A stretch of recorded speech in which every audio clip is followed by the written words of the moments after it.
जब हमारा एक्विजिशन का डील हो रहा था, जब लॉकडाउन था, 3 महीने जब फर्स्ट लॉकडाउन था, उस वक्त मैंने continuous 3 months again no Saturday no Sunday, मेरा जो वर्किंग आवर्स थे वो थे 7 AM to 2 AM।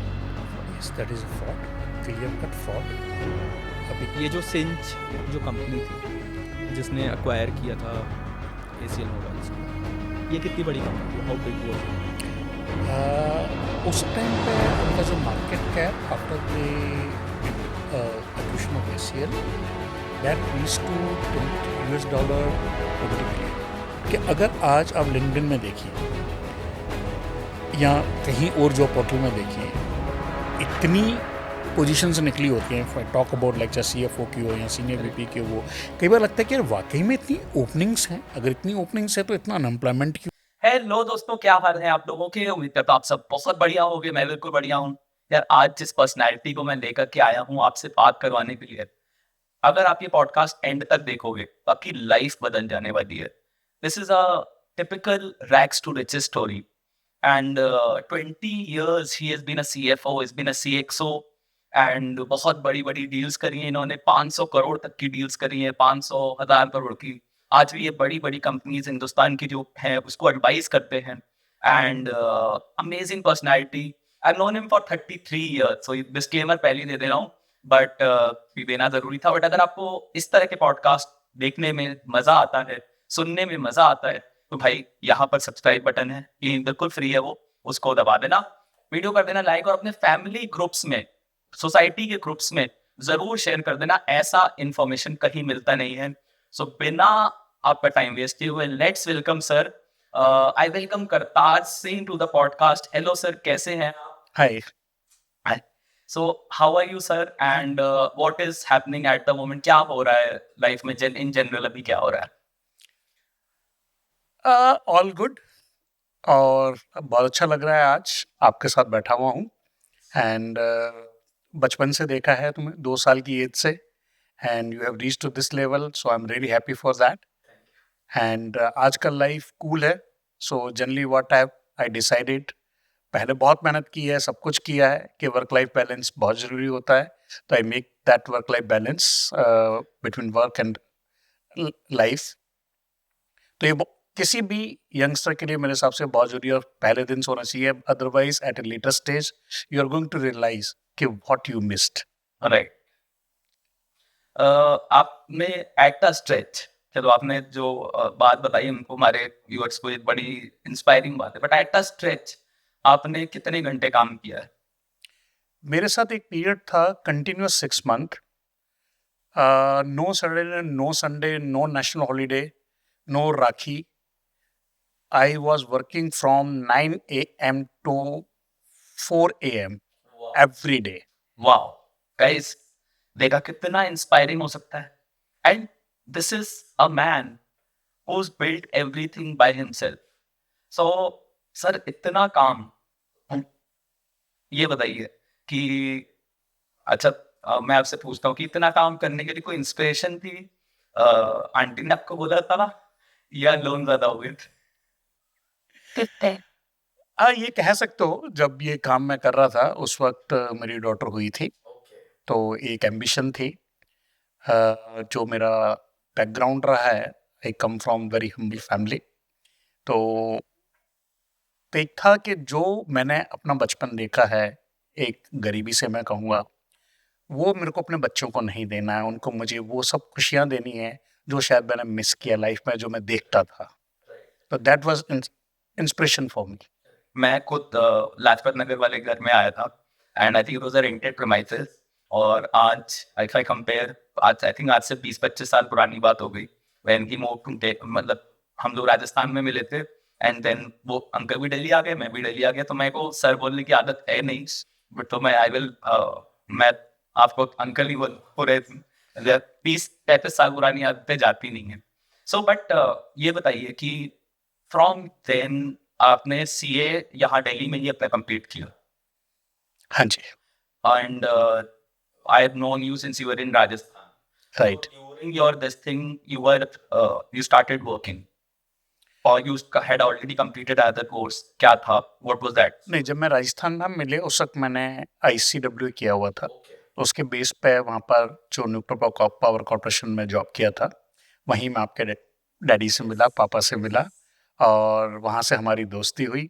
और वहीं फिर जब आप लोग शिफ्ट हुए तब आपको मिले, फिर वापस आके मैंने सीए छोड़ दिया था। I work there for 9 months. So your dad and Sanjay Haran, जो कि उस वक्त वहाँ पर सीए बने थे, now he is in US, he is partner with Infosys consulting. And तो उन्होंने मुझे दोबारा इंस्पायर किया कि you should complete your CA, go back and complete your CA. फिर मैं वापस आया दिल्ली और अपना सीए कंप्लीट किया और बाकी आपके सामने है। मैं हमेशा इन लोगों को बोलता रहता हूँ कि हर प्रोफेशन में ना 1 या 2% ऐसे लोग हैं who are gems, and uncle is one of them. How did you start your career in Delhi after CA? क्या रफ हुआ?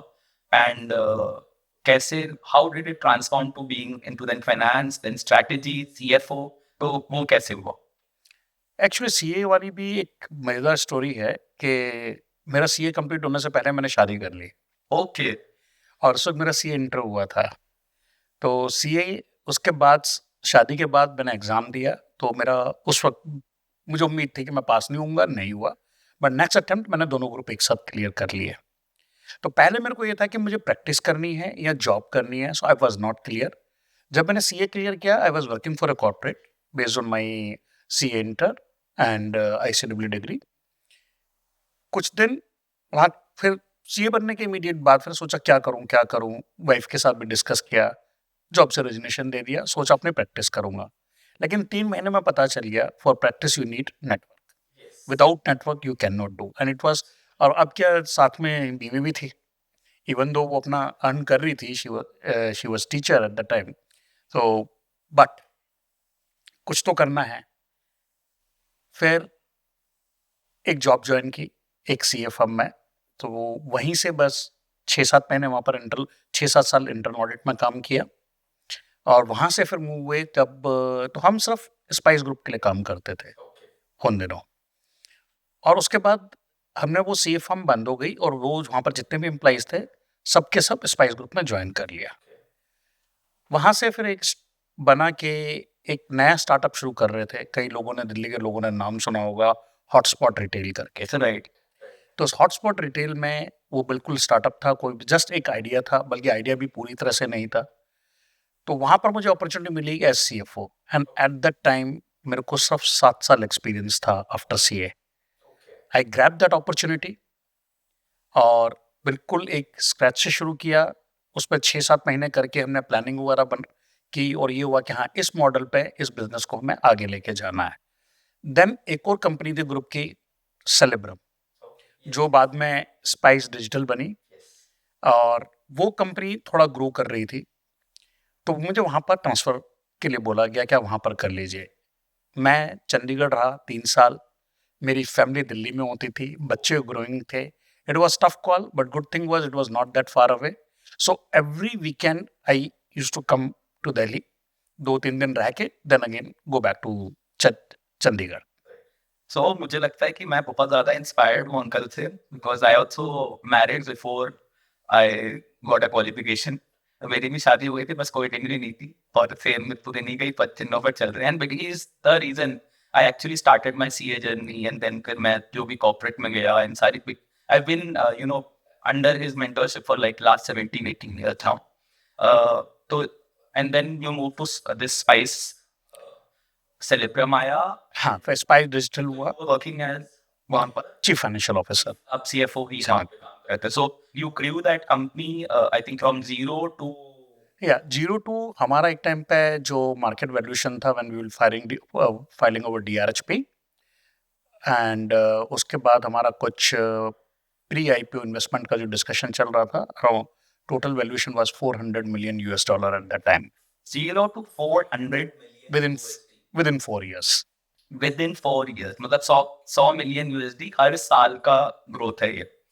बट isn't it incredible कि इतने humble beginning से आके आपने बताया, what made you think कि आप ये सब कर लोगे? क्या था वो दिमाग में कुछ रहता है कि कुछ मतलब आई सीन अचीवर सो उनके दिमाग में ना they are not satisfied with what they are having. तो एक चीज़ होता है आप इंस्पिरेशन कहाँ से लेते हैं? आप आस-पास देखेंगे आपको इंस्पिरेशन वहीं से मिलेगी। ज़रूरी नहीं है आपको रोल मॉडल कोई बॉलीवुड स्टार हो या बड़ा बिज़नेसमैन हो। अगर मैं अपनी स्टोरी बताऊँ तो मेरे पापा, मम्मी-पापा दोनों बिल्कुल इलिटरेट थे। मैं ये कहूँगा इलिटरेट थे, पढ़े-लिखे नहीं थे but they were well educated क्योंकि एजुकेशन इज़ नॉट नेसेसरी किताबों से या स्कूल में पढ़कर आती है। तो पापा ने जब हम पाकिस्तान से माइग्रेट हुए तो हमारे पे कुछ नहीं था, सब कुछ वहाँ रह गया था, ज़ीरो थे। पापा ने लाइक ऐसे मज़दूर की तरह काम शुरू किया। धीरे-धीरे उन्होंने कॉन्ट्रैक्ट्स लेने शुरू किए और वो एक सक्सेसफुल मीडियम लेवल कॉन्ट्रैक्टर बने। आज उसी बिज़नेस को मेरे ब्रदर ने और बहुत आगे लेके गए हैं। अच्छा, हाँ, तो वही बिज़नेस आज ब्रदर कर रहे हैं, आगे बढ़ाया है उस चीज़ को। तो वो जो पापा का था कि तो पापा पढ़े-लिखे नहीं हैं, इतने से यहाँ तक कर सकते हैं, तो मेरे को तो पापा ने सीए बना दिया, तो मैं तो पता नहीं क्या कर सकता हूँ। बिल्कुल, बिल्कुल, सही बात। तो वो एक मेरे लिए सबसे बड़ी इंस्पिरेशन रहे हैं मेरे करियर में। एब्सोल्युटली मतलब अपने आस-पास ही। अच्छा ये बताइए कि आपके पापा स्ट्रिक्ट थे आपके साथ? शुरू में बहुत स्ट्रिक्ट थे, जब हम पढ़ाई कर रहे थे, लाइक स्कूल जाना है, कोई छुट्टी नहीं ले सकते, तो हाँ, मुझे मारनी पड़ी कभी। शायद सिर्फ एक ही बार थोड़ा-सा हुआ था, बाकी कभी नहीं पड़ी। ये जैसे जेन ज़ी इनको तो मार पड़ती नहीं है ना? हाँ, जेन ज़ी या 97 के बाद वाली जनरेशन। आपके 2 बच्चे हैं, एक नॉलेज लो, है। अमेजिंग पीपल, उनको मिलवाएँगे आप लोगों से कभी डेफिनिटली। बट ये बताइए कि आप स्ट्रिक्ट हैं बचपन से क्या how has your relationship evolved with them and how have you been with them and from there from a rented apartment से अभी जब your I mean obviously your net worth has changed, a lot has changed in the last 20 years. How has the relationship changed or it remains the same? I think जैसे बोला आपने कि हम strict बिल्कुल नहीं रहे हैं बच्चों को, जो उनकी एम्बिशन है, जो करना है करें। थोड़ी बहुत स्ट्रिक्टनेस होती है, वो एक being parent I think Indian parents का एक वो है, बट नेचुरल है, वो थोड़ा बहुत तो आ ही जाता है। बट जनरली हम बहुत ओपन उसमें रहे हैं, हमने ओपन कल्चर बिल्कुल रहा है घर पे। उनको जो करना है करें, उनको जो उनका पैशन है वो फॉलो करें।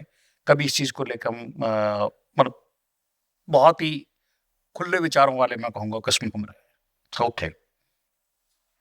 अब बट अभी मतलब आपने सीए करी, so is anyone into finance? Both out of both of them they finance में? श्लोक प्लान कर रहा है, ही इज उसने अभी सीएमटी का लेवल 1 का एग्जाम क्लियर किया है, सीएमटी लेवल 2 दिया है, CMT chartered marketing technician. This is like USA का ही कोर्स है, लाइक जैसे सीएफए वगैरह होता है। This is relating to the stock market, commodity market and all, उनका जो technical analysis and all.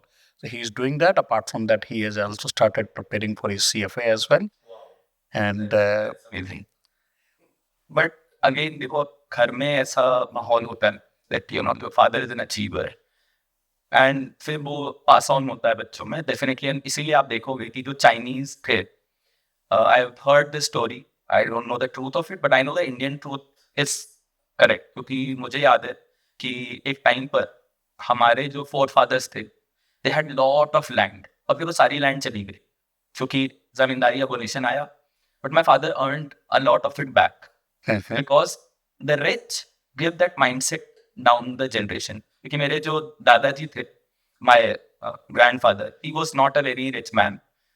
He was a मतलब एक जज के यहाँ पर जैसे पानी देना और ये सारे काम करते थे। बट माय दादाजी न्यू वन थिंग कि एक आदमी की इज्जत होती है कचहरी में, दैट इज द जज, और एक आदमी जो बहुत पैसा कमाता है कचहरी में, that is a lawyer. And he passed that on to his son and my father became both. So मुझे लगता है चाइना में भी यही हुआ। चाइनीज जो इम्पीरियलिस्ट कैपिटलिस्ट थे बहुत 50 साल पहले, जब चाइना में सोशलिज्म आ गया, कम्युनिज्म पूरी तरह से आ गया, they lost all the money. But 90s में जब China recovered and they became a capitalist country, it was the same people who became rich again. right. think ये जनरेशन, जैसे पारसीज को आप देखो या मारवाड़ीज को देखो, you think this is true कि जनरेशनली वो चीज पास ऑन होती है? सी आई डोंट बिलीव, शायद पहले होता था। मुझे समहाउ ये लगता है कि ठीक है, जनरेशन के कुछ स्टेट्स होते हैं, हर एक में आते हैं, जैसे हम कहते हैं कि डीएनए है, कुछ तो आएगा ही आएगा। अ, लेकिन जो आजकल खासतौर पे जेन जी आ रही है, वो ऑल टुगेदर डिफरेंट है। लाइक हमें कभी नहीं बताया गया कि हमें अपना, अगर हम पैशनेट थे किसी चीज़ के लिए, हमें था कि पढ़ाई करो, फोकस ऑन स्टडी, यू ही एक चीज़ होती थी कि आपको कुछ बनना है, जॉब करना है, अपना करियर बनाना है। बट आजकल के जो बच्चे निकल के आ रहे हैं, दे आर क्लियर, वो अपना पैशन फॉलो करते हैं। I think passion is more important. हाँ। और मतलब मुझे लगता है कि यार आप तभी कुछ कर सकते हो जब आप पैसे के अलावा उस काम को कर रहे हो, तभी वो काम बहुत लंबा कर सकते हो आप। राइट, जिसमें आपको मजा आता है। अगर मजा, पैसे के लिए कोई काम करोगे तो बहुत दिन तक नहीं कर पाओगे। हम्म, ऑल्दो हमारे समाज में, हमारी सोसाइटी में पैसे के ऊपर बात नहीं होती। ये थोड़ा इशू है, इसके पर भी चर्चा करेंगे फॉर नाउ। बट ये बताइए कि आप स्पाइस में गए एंड देन स्पाइस के बाद यू जॉइंड अ कंपनी जिसको तो बिल्कुल आपने बम्पर तरीके से इतना बड़ा बना दिया, क्योंकि मैंने भी उस कंपनी में काम किया है। एंड इतना बड़ा बना दिया कि जिस टाइम पे मैंने ज्वाइन किया था, तो the time in that company got sold, जमीन आसमान का फर्क था उसमें। तो उसके बारे में तो तो देखो, बीच में स्पाइस छोड़ने के बाद मैंने 3 साल अपना किया। मैंने भी अपने हाथ जलाए हैं, एक स्टार्टअप शुरू किया। शायद आज जितने बिजनेस आइडियाज अगर आप देखेंगे जो यूनिकॉर्न बने हैं, वो सारे आइडियाज मेरे पास आए थे। जोमेटो की तरह ही मेरा एक हमने डोमेन बुक कराया था, grab and bite, on similar model. But I think market उस वक्त उस चीज़ के लिए रेडी नहीं थी। तो वो 3 साल हाथ जलाने के बाद फिर मैं वापस जॉब में आया। आई ज्वाइंड एसीएल मोबाइल लिमिटेड, जिसको बाद में सिंच ने एक्वायर किया। देखिए, कोई भी जो कंपनी बनती है उसे वहाँ की टीम बनाती है, वहाँ का कल्चर बिल्ड करता है। कभी एक आदमी की वजह से टीम नहीं बनती। अगर कोई एक फाउंडर कहे या सीईओ कहे या सीएफओ कहे कि मैंने ये कंपनी बनाई है, वो नहीं होता, सबका कंट्रीब्यूशन होता है। हाँ, वो वाली बात है। सबसे बड़ी चीज़ होती है आई थिंक किसी भी कंपनी के लिए कल्चर, उसका कल्चर कैसा है। एंड यहाँ मुझे ये कहते हुए गर्व है कि आज तक मैंने जितनी भी कंपनियों में काम किया, मैंने जितना भी सुना है, एसीएल मोबाइल लिमिटेड का जो कल्चर था was one of the best, I and no one can beat that culture. मैंने फर्स्ट टाइम वहाँ सीखा वर्क लाइफ बैलेंस क्या होता correct. I agree. I think the CEO himself, वो ही वाज लाइक यार तुम घर जाओ, डोंट ओवरवर्क योरसेल्फ। वो सीईओ का बिल्कुल क्लियर था। ही वाज अगेन, जो विजनरीज होते हैं अंकल जैसे एंड संजय सर जैसे, तो I think they have it very clear कि भाई, जैसे अभी हमने, अच्छा इससे एक और डिबेट आजकल जो बहुत ही हीटेड डिबेट रही, पिछले साल भी रही है, अभी तक चली आ रही है। अंकल कोई कह रहा है 70 घंटे काम करो, कोई कह रहा है 90 घंटे काम करो, कोई कह रहा है 140 घंटे काम करो। मेरा एक छोटा सा आर्ग्यूमेंट है कि एक तो सर पहली बात, देश को क्यों ले आते हो तुम बीच में, जो भी लोग इस तरह की बात करते हैं। दूसरी चीज मेरा आर्ग्यूमेंट ये है कि ये बताइए कि यार प्राइवेट एंटरप्राइज में share holder will gain the most, है, राइट? है ना? तो इसके ऊपर बात करेंगे। 70 घंटे क्या बच्चों को 90 घंटे, यार उसको घर जाना है, शायद वो अकेला रह रहा है, पीजी उसे कपड़े भी धोने हैं, उसे शायद खाना भी बनाना है। सीईओ को अगर 70 करोड़ की सैलरी मिल रही है, तो भाई तुम्हारे सारे काम हो रहे हैं, तुम तो 20 घंटे काम करो दिन में। But what I am saying is कि यार बच्चों को आप, मैं मतलब it would become very very controversial, but आज भी BTech qualifieds are getting the same pay जो उनको 25 साल पहले मिलती थी, 2.5 लाख 3 लाख रुपये महीना। क्या 2.5 लाख 3 लाख रुपए साल, सॉरी नॉट महीना, साल? क्या इतना कमाने वाले आदमी से एक्सपेक्ट करना चाहिए कि आप 90 घंटे काम करो 140? देखो, मैं कभी भी हार्ड वर्क पे बिलीव नहीं करता हूँ। मेरा हमेशा होता है स्मार्ट वर्क। मैं हमेशा फर्म बिलीवर रहा हूँ और मैं अपनी टीम में भी हमेशा बोलता हूँ कि आप स्मार्ट वर्क करिए, हार्ड वर्क मत करिए। एक टाइम पे शायद कई बार, जैसे मैंने बताया, कि कंपनी के कल्चर पर बहुत डिपेंड करता है कि आपने बहुत हार्ड वर्क किया। हाँ, जब काम है आप काम करिए। जब हमारा एक्विजिशन का डील हो रहा था, जब लॉकडाउन था, 3 महीने जो I फर्स्ट remember. लॉकडाउन था, उस वक्त मैंने continuous 3 months, again no Saturday no Sunday, मेरा जो वर्किंग आवर्स थे वो थे 7 AM to 2 AM Wow. Continuous उसमें। And I lost my father during that time. I lost my dad. I came to know around at 6 AM. I rushed. Cremation के बाद complete सारा वो करके, सारे रीति रिवाज कंप्लीट करके 6 बजे I was back on work. Wow. अब कई लोगों को ये था कि ये कैसे हो सकता है। मुझे बोला गया कि आप काम पे क्यों आ गए हो। मैं क्या, ये मेरे पापा की सीख थी, बड़ा हाँ, काम से he's a कभी जी he मत was a चुराना, workaholic. काम सबसे बड़ी चीज़ है। Workaholic father. ठीक है, लेकिन ये नहीं है कि जैसे आपने कहा कि 70 घंटे काम करो। इंसान बायोलॉजिकली 70 घंटे काम कर ही नहीं सकता। आप कहीं भी देखिए, हर चीज़ के लिए टाइम बंधा हुआ है। हमारे को Right. बॉडी को भी रेस्ट देना है। अगर कोई 70 घंटे काम करता है, नेक्स्ट वीक उसकी efficiency level will come down. Right. और अब Absolutely. आप लॉन्ग रन में जब आउटपुट देखेंगे, जो आप हाँ. दिन में 8 घंटे, बल्कि मैं तो कहूँगा 8 घंटे की भी 6 घंटे काम करना चाहिए। Right. मैं तो उस चीज़ का बिलीवर हूँ। 6 हाँ, घंटे and स्मार्टली काम कीजिए, you you are going to be more productive. After AI तो आई थिंक वो बहुत कम हो जाना चाहिए काम. राइट। एंड अभी जैसे कई जगह बात चल रही है 4 डेज 4 days work week. आप इसको इम्प्लीमेंट कर दीजिए, your output will be same. हाँ, बिल्कुल बिल्कुल सही बात है.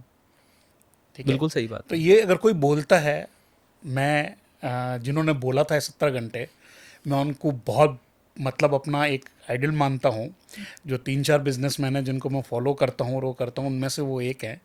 बट अभी ठीक है, एक सर भी आए हैं LNT वाले, उन्होंने 90 बोल दिया है, और वो ओला वाले ने, भाविश ने 140 बोल दिया है. तो देखो वो ये तो अपना बढ़ता जा पैसा बना रहे हैं ना, वो बोलेंगे, उनको काम करवाना है। एग्जैक्टली. ठीक है, और ज़रूरी नहीं होता। मैंने आपको बताया कि अगर आप मेरा ऑनेस्टली, अगर मैं बताऊं मैं कितने घंटे काम करता हूं दिन में, everyone is going to be surprise with that. I don't work more than 4 hours a day. Okay. But वो फोकस्ड वर्क है, and with energy, with focus. आप 4 घंटे यार बहुत हैं. साल में 300 दिन, 12,000 घंटे. That's a lot of hours. हम यहाँ पर जो कंटेंट बनाते हैं 1 घंटे का कंटेंट है, पर इसको देखा जाता है by thousands and thousands of people. हमें नहीं पता होता कि आपका कौन सा वो घंटा है which will give you the output, the quality. So आप बहुत ज़्यादा करने जाओगे ना तो बहुत कम हो जाएगा. And there is a live example in front of us. और आपको देखो सोचने के लिए भी टाइम चाहिए, specially at the strategic level. आपको सोचना, अगर आपका माइंड ऑक्यूपाई रहेगा, in case you are busy, too much busy in your operational work, तो आप जो डिसीजन लेना, आप अच्छे डिसीजन नहीं ले पाओगे ढंग से। राइट. ठीक है, उसके लिए जो आपको फ्री माइंड चाहिए होता है सोच डिसीजन लेने के लिए, वो आप तभी ले सकते हो वो सारे डिसीजंस जब आप उन ऑपरेशनल वर्क से फ्री हो, आपके दिमाग में कुछ नहीं चल रहा है, खाली है, और आप सोच के अच्छा डिसीजन ले सकते हो। To take effective decision you should be free from all those things. Right.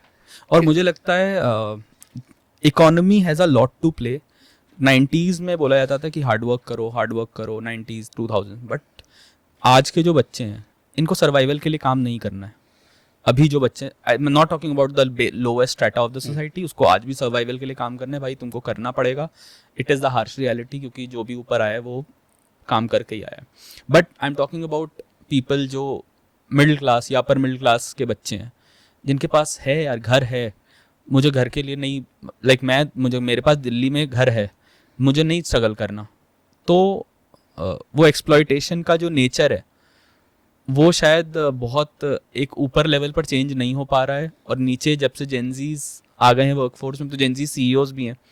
So I think वो वहाँ पर क्लैश हो रहा है, and we had so many discussions about it. तो आपको लगता है कि वर्क कल्चर में, जेनसी कल्चर में प्रॉब्लम है, या ऐसा ही होगा जैसे डेवलप्ड कंट्रीज में नहीं करता कोई? देखो जेनजी की एक और वो चीज़ है जो आज के तारीख में, अगर आप शुरू से देखेंगे, एक टाइम पे था जो 1950s या 60s में लोग काम करते थे, वो सर्वाइवल के लिए काम कर रहे थे. धीरे धीरे चेंज होता गया. और आजकल की जो हम बताएं, आजकल की जो जनरेशन है, उनको काम भी चाहिए, अच्छा काम चाहिए, उनको रिस्पेक्ट भी चाहिए. अगर पहले जैसे आजकल आपने कहा ना, बच्चों को हम नहीं डांट सकते हैं, ना स्कूल में डांट पड़ती है, ना घर पे पड़ती है. ठीक है, हमें तो बहुत डांट पड़ी है भाई. स्कूल में तो टीचर डंडे मार मार के बुरा हाल कर देता था. मेरे एक चाचा की कोचिंग इसीलिए चलती थी, वो बहुत मारते थे बच्चों को, and parents were happy. So please. हाँ, तो ये जेनजीज, मतलब अभी एटीट्यूड मुझे लगता है कि हमेशा मेरे पास क्या है उससे आता है. एंड ये एक समाज की सच्चाई है, सोसाइटी की एक सच्चाई है कि जेनजी है यार, और पैसा है इनके पास, आप इनसे नहीं 8 घंटे का 12-15 घंटे करा पाओगे. तो आप लीडर्स को, जो कॉर्पोरेट में मिड लेवल लीडर्स की बात कर रहा हूँ मैं, जो ऊपर वाले हैं वो बहुत अच्छे से जानते हैं, मिड लेवल जो लीडर्स हैं, इनको शायद अब थोड़ा अपने एटीट्यूड में चेंज की ज़रूरत पड़ेगी. I fully agree with you on that कि जो मैंने बोला कि आप कम टाइम काम थोड़े काम वक्त पे भी ज़्यादा काम कर सकते हो. वो कैसे करना है, आप अपने सिस्टम प्रोसेसेस कैसे बनाते हो, आप स्मार्ट वे कैसे ढूंढते हो. अब एक तरीका आप काम करने का सोचा हुआ आपने ये ऐसे ही काम करना, और आप उसमें अच्छा तरीका ढूंढिए ना, उस काम को आप राइट. कम टाइम पे करिए. और ये आयरनी देखिए कि हमारे देश में अनएम्प्लॉयमेंट है, लोग बोलते हैं, और फिर भी एक आदमी से 80-70 घंटे काम कराना है. भाई 2 आदमियों से 40-40 करा तो अनएम्प्लॉयमेंट हाफ वैसे ही कर दिया, हो गया ना. नहीं देखिए, ज़बरदस्ती वाला ये काम करवाना मैं इस फेवर में बिल्कुल नहीं हूँ. मैंने अपनी पिछली कंपनी में भी और यहाँ पर भी मैं हमेशा अपनी टीम को बोलता था, अगर 7 बजे के बाद कोई ऑफिस बैठेगा they have to take my prior approval. Yes. वो लोग सैटरडे को काम करते थे, फिर क्योंकि फाइनेंस में generally first Saturday first week बहुत वो रहता है, तो मैंने कहा साहब फर्स्ट वीक आपको सैटरडे आप आओगे, उसका भी कॉम्प ऑफ मिलेगा, उसके अलावा आप काम किसी भी सैटरडे को नहीं आएंगे. Okay. आएंगे तो you have to take approval. ठीक है, देखिए कई बार प्रोजेक्ट्स होते हैं लाइक ऐसा Right. कि जब नहीं, हमारा अगर कोई क्रिटिकल, हाँ M&A का काम आया, that was time bound and critical था, काम किया उस वक्त. जब करना है बट रियल ज़रूरत हो.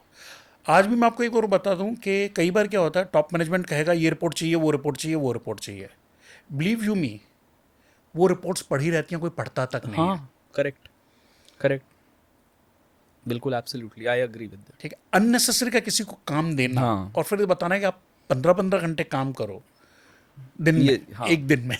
Yeah, and this is है. coming from a man who's held like thousands of crores की companies he's led. So guys, अगर आप ये सीख गए ना कि how to get the best in minimum time, minimum effort, minimum time, उसमें best लाना, आपकी life sorted हो जाएगी. लाइक फॉर एग्जाम्पल एक कोड कोई लिखता है, कोई सॉफ्टवेयर प्रोग्राम बना रहा है, कोड लिख रहा है. एक आदमी वही कोड 15 घंटे में लिखता है, दूसरा का 2 घंटे में लिख देता है. Who is efficient? हाँ. और AI उसको 2 सेकंड में लिख देता है. सो अब बहुत ही बढ़िया ये चीज़, इसके बारे में मुझे आपसे बात करनी है. AI कैसे चेंज कर रहा है सब कुछ, एंड क्या अब हार्ड कोर टेक्निकल नॉलेज थोड़ी सी बैक सीट लेगी, एंड द जनरलिस्ट विजनरीज जो थिंकर्स हैं दे विल कम अप, क्योंकि AI को सिर्फ आपको सोचना है कि क्या सोचना है. देखो, नो डाउट जिस हिसाब से AI का चल रहा है, और अभी मोस्ट हाइप वर्ड है AI पिछले कुछ उसमें, अभी इसके हम थोड़े फ़ायदे तो दिख रहे हैं. कई लोग इसके नेगेटिव इम्पैक्ट की भी बात कर रहे हैं. अभी मेरी कुछ दिन पहले किसी कंपनी से बात हो रही थी, they are into the AI robotics. Okay. तो उनकी बहुत अच्छी कंपनी कर रही है वो, मैं नाम नहीं लूँगा. अभी उन्होंने कुछ अच्छे रोबोट्स वगैरह उन्होंने बनाए हैं, मैंने लाइव डेमो देखे हैं. तो ही वाज सेइंग कि एक एग्जीबिशन में रोबोट ने किसी को थप्पड़ मार दिया. अच्छा, out of his own will, हाँ, अपनी विल से, अपनी ही will से. Thought and he slapped. Yes. जी बहुत मतलब ये हम आई थिंक एक मूवी आई थी एवेंजर्स एज ऑफ अल्ट्रॉन, और उस मूवी में अल्ट्रॉन्स वर रोबोट्स जो कि they were taking over the world. So we are moving towards that. ठीक है, अभी कुछ दिन पहले एक और मैंने न्यूज़ पढ़ी थी कि एक कंपनी का पूरा डेटाबेस AI ने डिलीट कर दिया, ओह माय. कस्टमर्स वगैरह का, और वहाँ फेक डेटाबेस क्रिएट कर दिया. तो AI कौन बना रहा है? वो भी इंसान बना रहा है. राइट. ठीक है, तो इंसान तो चाहिए AI बनाने के लिए. ठीक है, काफ़ी काम. देखिए, जब कंप्यूटर भी आया था क्या हुआ था कि ये जॉब खा जाएगा, वो कर देगा, ये कर कैलकुलेटर देगा. आया तो लोगों को लगा कि हमारी वो बही खाता वाली नौकरी चली जाएगी. तो हर चीज़ इवॉल्व होती है, टेक्नोलॉजी इवॉल्व हो रही है. ऐसा नहीं है कि जॉब चली जाएंगी, इसकी जगह कोई दूसरे जॉब्स आ जाएंगे. हाँ बिल्कुल. कुछ ना कुछ ऐसे बनता जाएगा, हम उसमें आगे निकल ही रहे हैं. पूरा वर्ल्ड टेक्नोलॉजी के हिसाब से बढ़ रहा है, और भी विस्तार होगा. बिल्कुल. Are we moving towards gig economy की there be no jobs and people would be taking up contract. तो बड़ी ये जो HCL टाइप की कंपनी हो गई या इन्फोसिस हो गई, मुझे नहीं पता क्या फ्यूचर है, but they've already I think. But क्या ये कंपनीज से अच्छा इंसान को, जो US में बैठा आदमी है, वो बोलेगा यार तेरे पास अगर टेक्निकल स्किल्स हैं, AI है तेरे पास, तूने सब कुछ बना रखा है, तो तू डायरेक्टली मेरा काम करना, I don't need the middle man. So do you think we are moving towards everyone having some, क्योंकि मेरा ये गिग है, like I am talking to you, podcast कर रहा हूँ, यूट्यूब कर रहा हूँ, पढ़ा रहा हूँ, that's a gig. I also have a full time job. तो and I see myself 10 years from now most probably not having a job, just doing this gig only, because the gig can be expanded, but job का obviously there are limitations. तो आप क्या लगता है, are we moving towards a gig economy? तो एक ना हमारा ट्रेडिशनली जो रहा है कि जॉब है सिक्योर है वो है, तब कि कोई जॉब सिक्योर नहीं होती है, ना। इसलिए लोग जॉब की तरह जॉब को करते हैं। और अभी हमने पैशन की भी बात की कि इंसान को अपना पैशन फॉलो करना चाहिए, और आजकल के बच्चे काफ़ी कर भी रहे हैं वो। Yes. गिग इकोनॉमी की हम बात करें तो मेरा हमेशा, मैं इनफैक्ट इसका एक एडवोकेट Okay. रहा हूँ कि इंसान अपने फ्रीडम से काम करे, और जैसे हम कहते हैं ना प्रोफेशनल कंसल्टेंट की तरह काम करें। Right. एक कंपनी के साथ जुड़ के काम ना करे, इससे सबसे ज़्यादा फ़ायदा क्या होता है, जो लर्निंग है उसकी भी बहुत हो रही है। Yes. आप एक कंपनी में, और दूसरा क्या होता है, सेम टाइप का काम कर करके आप हाँ। बोर हो जाते हो, आप में वो कुछ इंटरेस्ट ख़त्म हो जाता है एक टाइम Right. के बाद। ठीक है, तो वो सारी की सारी जो चीज़ें हैं, मैं अगर ये सब आ जाए, ये वाला कि अगर आप कंसल्टिंग की तरह, ठीक है जी आप मेरे यहाँ पर काम कीजिए, 2 घंटे मैं इस कंपनी के लिए कर रहा हूँ, 2 घंटे उसके लिए कर रहा हूँ, 2 घंटे उसके लिए कर रहा हूँ, and I am doing what I M best at, तो उस कंपनी को मेरा वैल्यू ऐड होगा। Right. Exactly. और मेरे हिसाब से ये आएगा, आज नहीं तो कल आएगा। राइट क्योंकि अगर मैं आपको बोलूं कि 12th करके मेरा बच्चा निकला, उसके पास सब कुछ है, he doesn't want to, experience के लिए उसने 2-4 इंटर्नशिप्स कर ली, उसे पता है कि कॉर्पोरेट में काम कैसे होता है, बाकी सब तो स्किल है, उसने वो स्किल सीख ली। अब why will he want to go and do something for 8 hours when he can do a lot more with just 1 hour of work and make almost same or more amount of money? क्योंकि हमने देखा कि पहले जो लोग इतना काम करते थे और पहले जो सैलरीज होती थी वो बहुत कम होती थी, आज की तारीख में लोगों का काम तो आज भी उतना ही कर रहे हैं यार, जेनजी को देखो तो उससे कम कर रहे हैं, but salaries have grown multifold. तो क्या आपको लगता है मतलब क्योंकि because of the privilege people will stop going for jobs, और ये सिस्टम ही ऐसा बन जाएगा कि कंपनीज खुद ही ढूंढेंगे कि हमें कोई ऐसा चाहिए जो हमारे लिए सिर्फ हमें नॉलेज ट्रांसफ़र या अपना कंसल्टिंग कर दे, and then we don't want a permanent association. देखिए इसका ना दोनों को फ़ायदा होता है। कंपनी को इसलिए फ़ायदा होता है कि उनके पास जो रोल है, एक कई बार क्या होता है, हमने देखा है कि जब कंपनी लॉसेस वगैरह में आने लग जाती है, या in case they are not doing well, फिर एम्प्लॉइज़ को निकालना शुरू कर देते हैं। तो इसमें आपके पास वो चॉइस होती है कि ठीक है मेरा आज काम नहीं है, आप आज काम कर लीजिए, कल मत कीजिएगा। ऑप्शंस कंपनी के लिए भी ओपन है, और राइट एक इंडिविजुअल के लिए भी ओपन है कि वो क्या करना चाहता है, 3 कंपनी में करे, 4 करे, में 1-1 घंटा करे, अपने हिसाब से फ्लेक्सिबिलिटी है उसको। यस, तो I think this is going to happen, if not today, after 50 years. After 50 years, but मुझे लगता है 10 साल से ज़्यादा नहीं, लाइक ये जॉब वाला, बिकॉज आते हैं इस टॉपिक के ऊपर अबाउट द टॉक्सिक कल्चर्स जो बहुत जगह बने हुए हैं। तो it is impacting people mentally, mental health के ऊपर हमारे देश में अब बात होने लग गई है। पहले तो बहुत सालों तक कोई बात नहीं होती थी मेंटल हेल्थ, मुझे लगता है थोड़ा सा आउट ऑफ प्रोपोर्शन भी ब्लो कर दिया गया है, और बट मुझे लगता है कुछ हद तक तो ठीक है कि लोगों की मेंटल हेल्थ हो रही है ख़राब, because experience, even I have experienced at a certain point कि वो डिग्रेड हो रहा था, and then I had to step in कि यार अब have to stop at this point, कि अब इससे ज़्यादा हुआ तो टॉक्सिसिटी कुछ आपको कम करनी पड़ेगी। What do you think about the toxic work cultures? जो आपने बोला टॉक्सिक वर्क कल्चर का, एक्चुअली कुछ दिन पहले मेरी डॉटर भी ये बोल रही थी, आपको नहीं पता पापा आज की तारीख में मेंटल हेल्थ कितना बड़ा इशू बना हुआ है। तो इसी टॉपिक पे मैं, हमारी कंपनी के जो VP HR हैं, मेरी उनसे डिस्कशन चल रहा था कि ये मेंटल हेल्थ का, अब in a funny way we were discussing at that time कि यार हमारी जनरेशन को, जो हमारी वाली जनरेशन है 50+ या प्रॉब्ली 40+ वाले, इनको आप देखेंगे इतने मेंटल हेल्थ के इशू नहीं आएंगे, ना कभी आए थे, तबकि हमने शायद उनसे भी ज़्यादा टॉक्सिक वर्क कल्चर में काम किया है।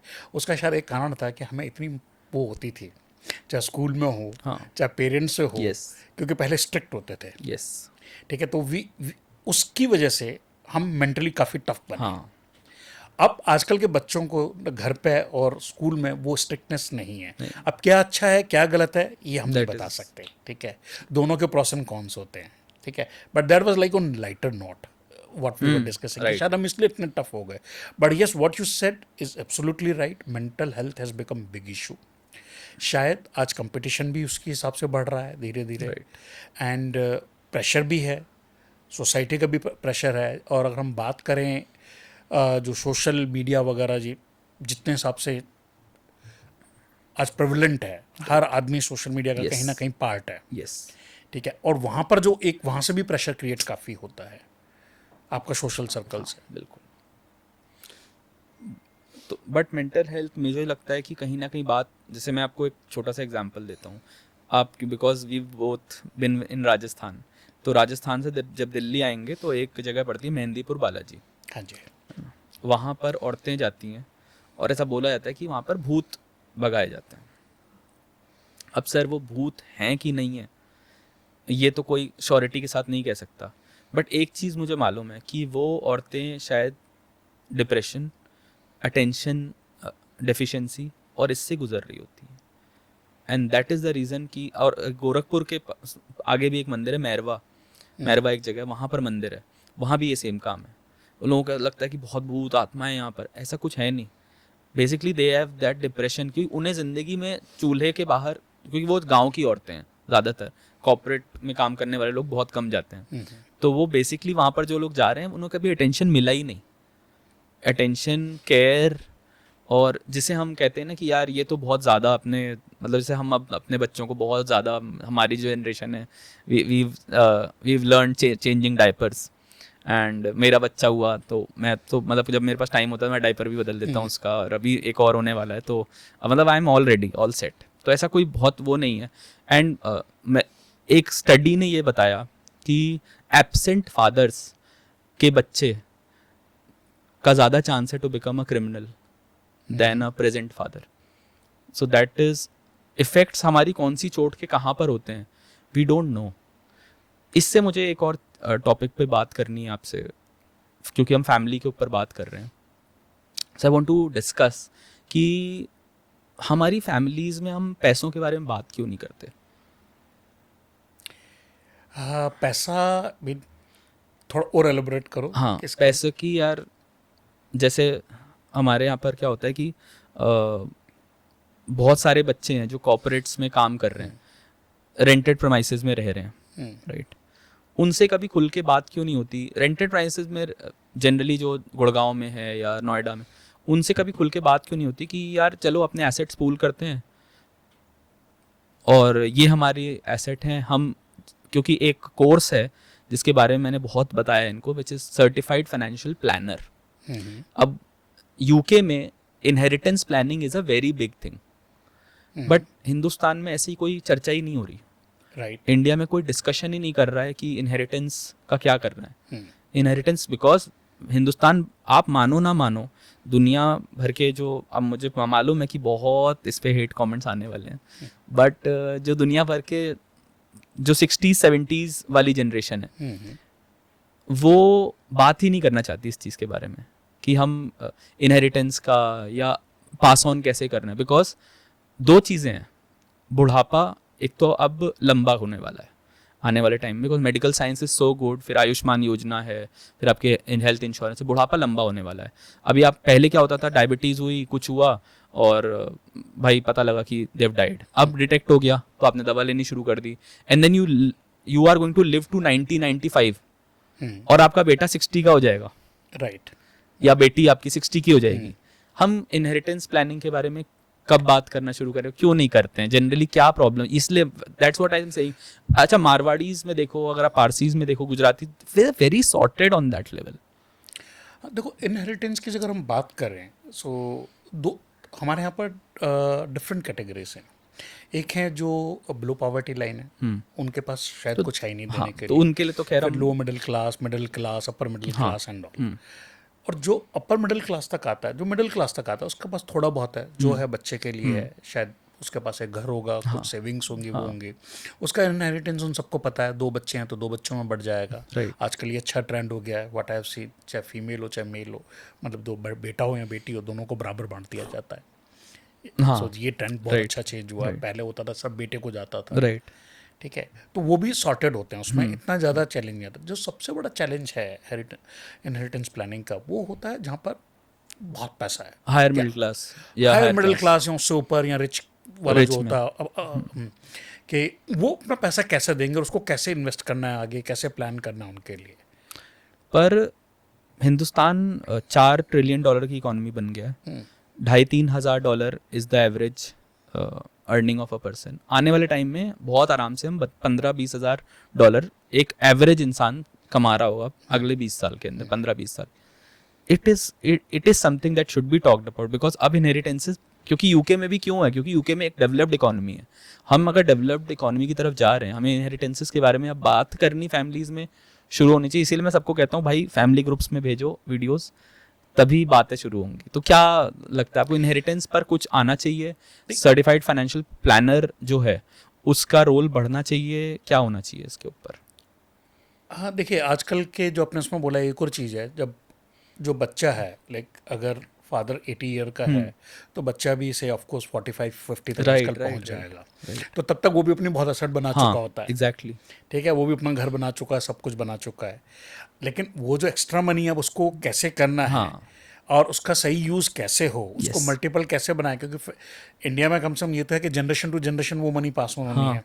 ठीक है, हाँ, वो आने वाली प्रॉब्लम है ये आने अब वाला ये। है। हाँ, तो इसके लिए जो भी मतलब राइट प्रोफेशनल्स हैं उनका एक काम होगा आगे, and I think this is going to grow. This going to grow, या this one will grow, because मेरे फ्रेंड है Kishan Mishra, and he is the CEO of FPSB, जो CFP की सर्टिफिकेशन देते हैं। And we had a discussion on this, and देखिए किसी भी दिन will be on the podcast.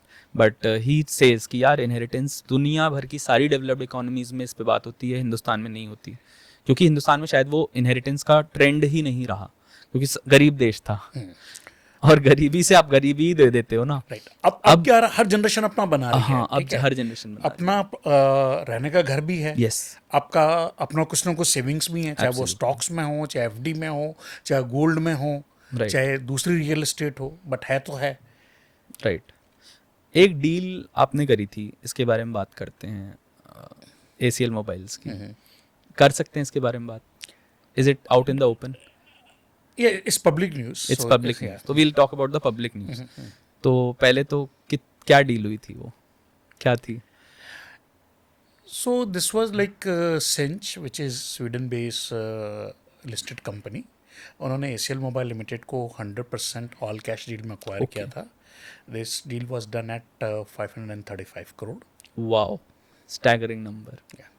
Okay, and majority I think काफ़ी हद तक इन्वेस्टर जो टाइगर ग्लोबल और सारे इन्वेस्टर्स थे, they had a stake in नहीं एसी। नहीं, तो पहले कुछ इन्वेस्टर थे हमारे पास, उनको बाई बैक बहुत पहले कर लिया गया था। ओके, तो पूरा का पूरा जो इक्विटी था that was with the promoters and the employees, जो ठीक ईसॉप है। था। अच्छा, वो everything was the employees and हाँ जी। प्रोमोटर्स।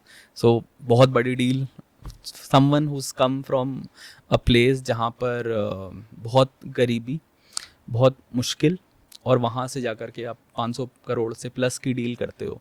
गाइस, ये स्टोरी ना आपको कम से कम 3 बार इस पॉडकास्ट को देखना चाहिए, and you should look at this man, the grace he has on his face, और कितने सरलता से he is telling about everything. ये बताइए कि हमने कॉर्पोरेट टॉक्सिसिटी की बात करी, हमारे रिलेशनशिप्स में भी टॉक्सिसिटी हो रही है? राइट, होती है, हो रही है mostly. Let's talk on divorces. बहुत ज़्यादा हो रही है आजकल। It's impacting the society a lot, and divorce मतलब नेटवर्थ आदि, क्योंकि भाई हम फाइनेंस वाले लोग हैं, हम पैसे की बात करते हैं, तो डिवोर्स मतलब नेटवर्थ आदि।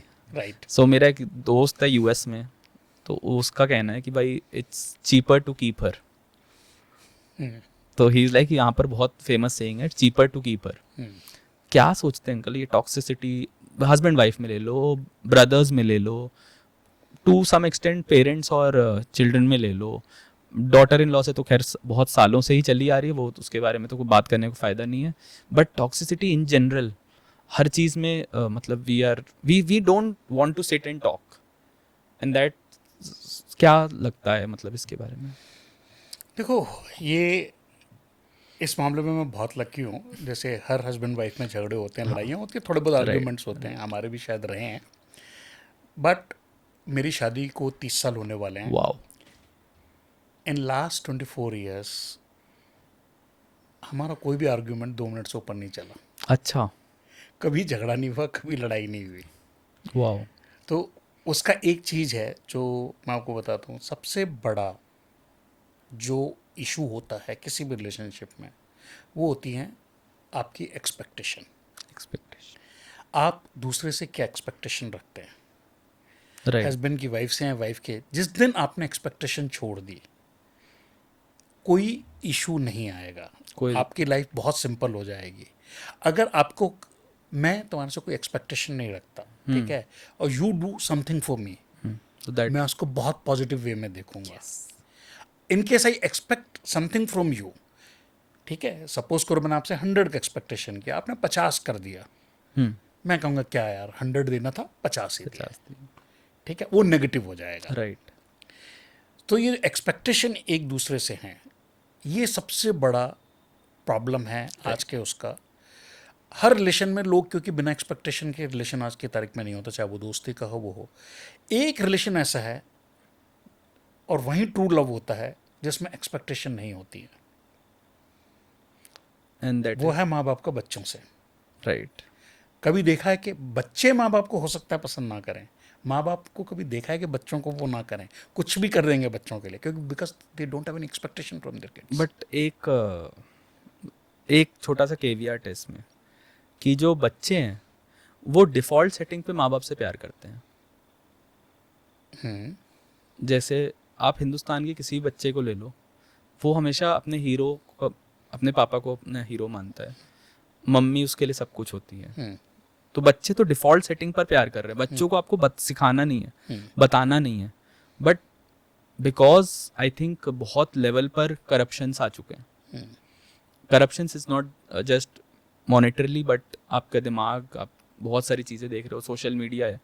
तो अभी आजकल मतलब जनरली भी आप देखोगे तो सब लोग सोसाइटी ग्रुप्स में एक्टिव होते हैं, सब लोग यूट्यूब पे लगे हैं, सबका अपना एक इन्फ्लुएंसर है जिसको वो रोज़ देख रहे हैं, राइट। आप 11 बजे किसी को फ़ोन करोगे, अरे रील देख रहा था। जनरल, ये जनरल परसेप्शन है, मतलब 2-4-5% को छोड़ दें तो 90-95% आर डूइंग दिस। हाँ, what you saying is right, because एक और जो चीज़ है, डायलॉग और कम्युनिकेशन बहुत कम हो गया। हम वर्चुअल वर्ल्ड में जी रहे हैं आज की तारीख Right. में। आपका जब तक आप किसी से बात नहीं करोगे, प्रॉब्लम्स को खुल के नहीं डिस्कस करोगे, आप Right. उसका सोल्यूशन नहीं निकाल सकते। Absolutely, absolutely. तो ये भी एक बहुत बड़ा वो है, एक है एक्सपेक्टेशन, दूसरा है lack of dialogue and communication. So how is your communication with your children? How do you maintain कि आप मतलब हफ्ते में you make it a point कि मैं 1 घंटा, 2 घंटा, 5 घंटा बच्चों के साथ बैठ करके उनसे बात करूँ कि यार तुम्हारी क्या इश्यूज हैं, rather than just telling them कि मैं क्या हूँ या मैं क्या चाहता हूँ, तुम बताओ तुम क्या चाहते हो। Do you make out time for that? To be honest, जब बच्चे छोटे थे we use to discuss till school life and all. Once they grew up like 18+ हो गए, स्कूल से कॉलेज में चले गए, उसके बाद कम हो गया, क्योंकि जैसे हर बच्चे की भी अपनी लाइफ हो जाती है, वो हो जाती है। हाँ, यस, इतना हम बोलते हैं, आपको कुछ भी चाहिए, we are there to support you. तो मतलब अब उनकी जैसे इश्यूज हैं वो 20-25 के उनके इश्यूज बहुत अलग हैं। राइट। जो आपने उनकी एज में फेस किए वो इश्यूज अब शायद हैं ही नहीं उनकी एज के। Do you try to understand कि उनके क्या इश्यूज है, क्या इश्यूज रहते हैं जैसे बच्चों के इस एज में? आई थिंक एक तो सबसे बड़ा जो इशू रहता है वो होता है करियर का, कि मेरे को करियर में क्या आगे करना है, क्या ग्रोथ करना है, क्योंकि ये वाली जो एज होती है 25 to 30, इसमें आप अपना करियर का बेस बनाते हैं। एक वो बहुत बड़ा होता है, एंड ऑफ कोर्स आजकल ज़्यादातर बच्चे रिलेशनशिप में हाँ, आ जाते हैं। Second issue is always relating to relationship. Relationship. तो डू यू टॉक अबाउट या that? We talk openly you होता है। you talk, so it's very healthy environment. हाँ, उसमें So वो नहीं होता अगर कोई इशू है, बट हाँ, we generally don't try to get into their space. right, but that is ठीक very है, आपका important. फ्रीडम है कि हम आपको उसमें नहीं करेंगे, but Correct. In case there is an issue you can discuss with yes, they should feel comfortable कि यार मेरे पास मेरे हीरो हैं जिनके पास मैं आके I can talk about anything. Right. Like अभी मेरी डॉटर MBA के लिए प्रिपरेशन Okay. कर रही है, तो उसका बीच में था कि मैं करूं कि नहीं करूं, even though I was in favour of that, but now she said कि नहीं, मुझे MBA करना है। Okay. ठीक है, तो most likely next year she is going for her MBA। अरे ग्रेट ग्रेट, मैं तो कहता हूँ कि यार शी कीप डिस्कसिंग दैट कि जीआरई देना Right. है, जीमैट देना है, Right. तो उसको कैसे करना है, कौन सी यूनिवर्सिटी सेलेक्ट करनी है, क्या टारगेट है, क्या मेरी ड्रीम यूनिवर्सिटी है, कौन सी वो हैं, तो भी कहाँ क्या क्या क्या रिक्वायरमेंट होती है, एप्लीकेशन कैसे बनानी है, तो we discuss all those things. Everything is discussed in the family. और जो अगर बच्चे रिलेशनशिप में हैं तो हाँ, वो तो दैट भी they discuss that is also. And जो आपका बेटा है, तो एक तो मेल्स और फीमेल्स की ना अलग अलग इश्यूज हैं। राइट। एज पेरेंट्स के पास अगर दो मेल बच्चे हैं तब उनको मालूम है कि इसके जो इश्यूज होंगे वो दूसरे के भी इश्यूज होंगे, पर अगर एक बेटा एक बेटी है तो अब दोनों के हम फाइनेंस से हटके थोड़ा, क्योंकि फैमिली इज फाइनेंस। आप देखो, अब जितनी ग्रेट फाइनेंशियली जिन्होंने बहुत अमेजिंग किया है, they had family at the core. आप अंबानीज को ले लो, आप अडानीज को ले लो, आप छोटे वाले अंबानीज को ले लो, आप टाटास को ले लो, आप बिरलास को ले लो, तो they've had family at the very core. Family finance अलग नहीं है, इसको अलग करके मत देखो। आप जब डिस्कस करोगे ना, देखो कई लोग ऐसे हैं सर अंकल कि लोग क्या करते हैं कि यार शादी हो गई, ठीक है, अब फादर इन लॉ के पास मतलब मान लो बहुत कुछ नहीं है, उसने कमाया होगा, अब उसने लगा दिया, आप सीए बन गए, एमबीए कर लिया आपने, 1 करोड़ का पैकेज लगा, उसने भाई तुम्हारी शादी में बहुत कुछ लगा दिया। उसके बाद कहते हैं यार अब तो यार जा कर के बात तो करो। उस आदमी के पास एक तो उसका नेटवर्क होगा, ठीक है, और मैं हमेशा कहता हूँ नेटवर्क इज नेटवर्थ। राइट, आज के डेट में तो फॉर श्योर। और नेटवर्क होगा, उस आदमी के पास लर्निंग्स होंगी, जाके बात करो, अपनी फैमिलीज में बैठ के बात करो, पैसा कैसे कमाना है। मिडिल क्लास में सबसे बड़ी दिक्कत है पैसा खर्च कैसे करना है, इसके बारे में सारी बात होती है। पैसा कमाना कैसे, इसके बारे में। अब जो एकदम लोअर क्लास का है, मतलब sorry if I am referring, but मैं सिर्फ इकोनॉमिक स्ट्रेटा से बता रहा हूँ कि जो एकदम लोअर क्लास का है वो ये बोलती है अच्छा तूने ये काम पकड़ लिया, अच्छा 4 काम उधर भी मिल रहे हैं, है ना, जो मेड आपके घर में आ रही है। एकदम हाई क्लास वाले क्या है, आप सेलिब्रिटीज को देखो, श्वेता तिवारी, उसने अपनी बेटी को 12th पास होते ही असिस्टेंट डायरेक्टर बना दिया with her connections. They are talking about कैसे पैसा बनाना है।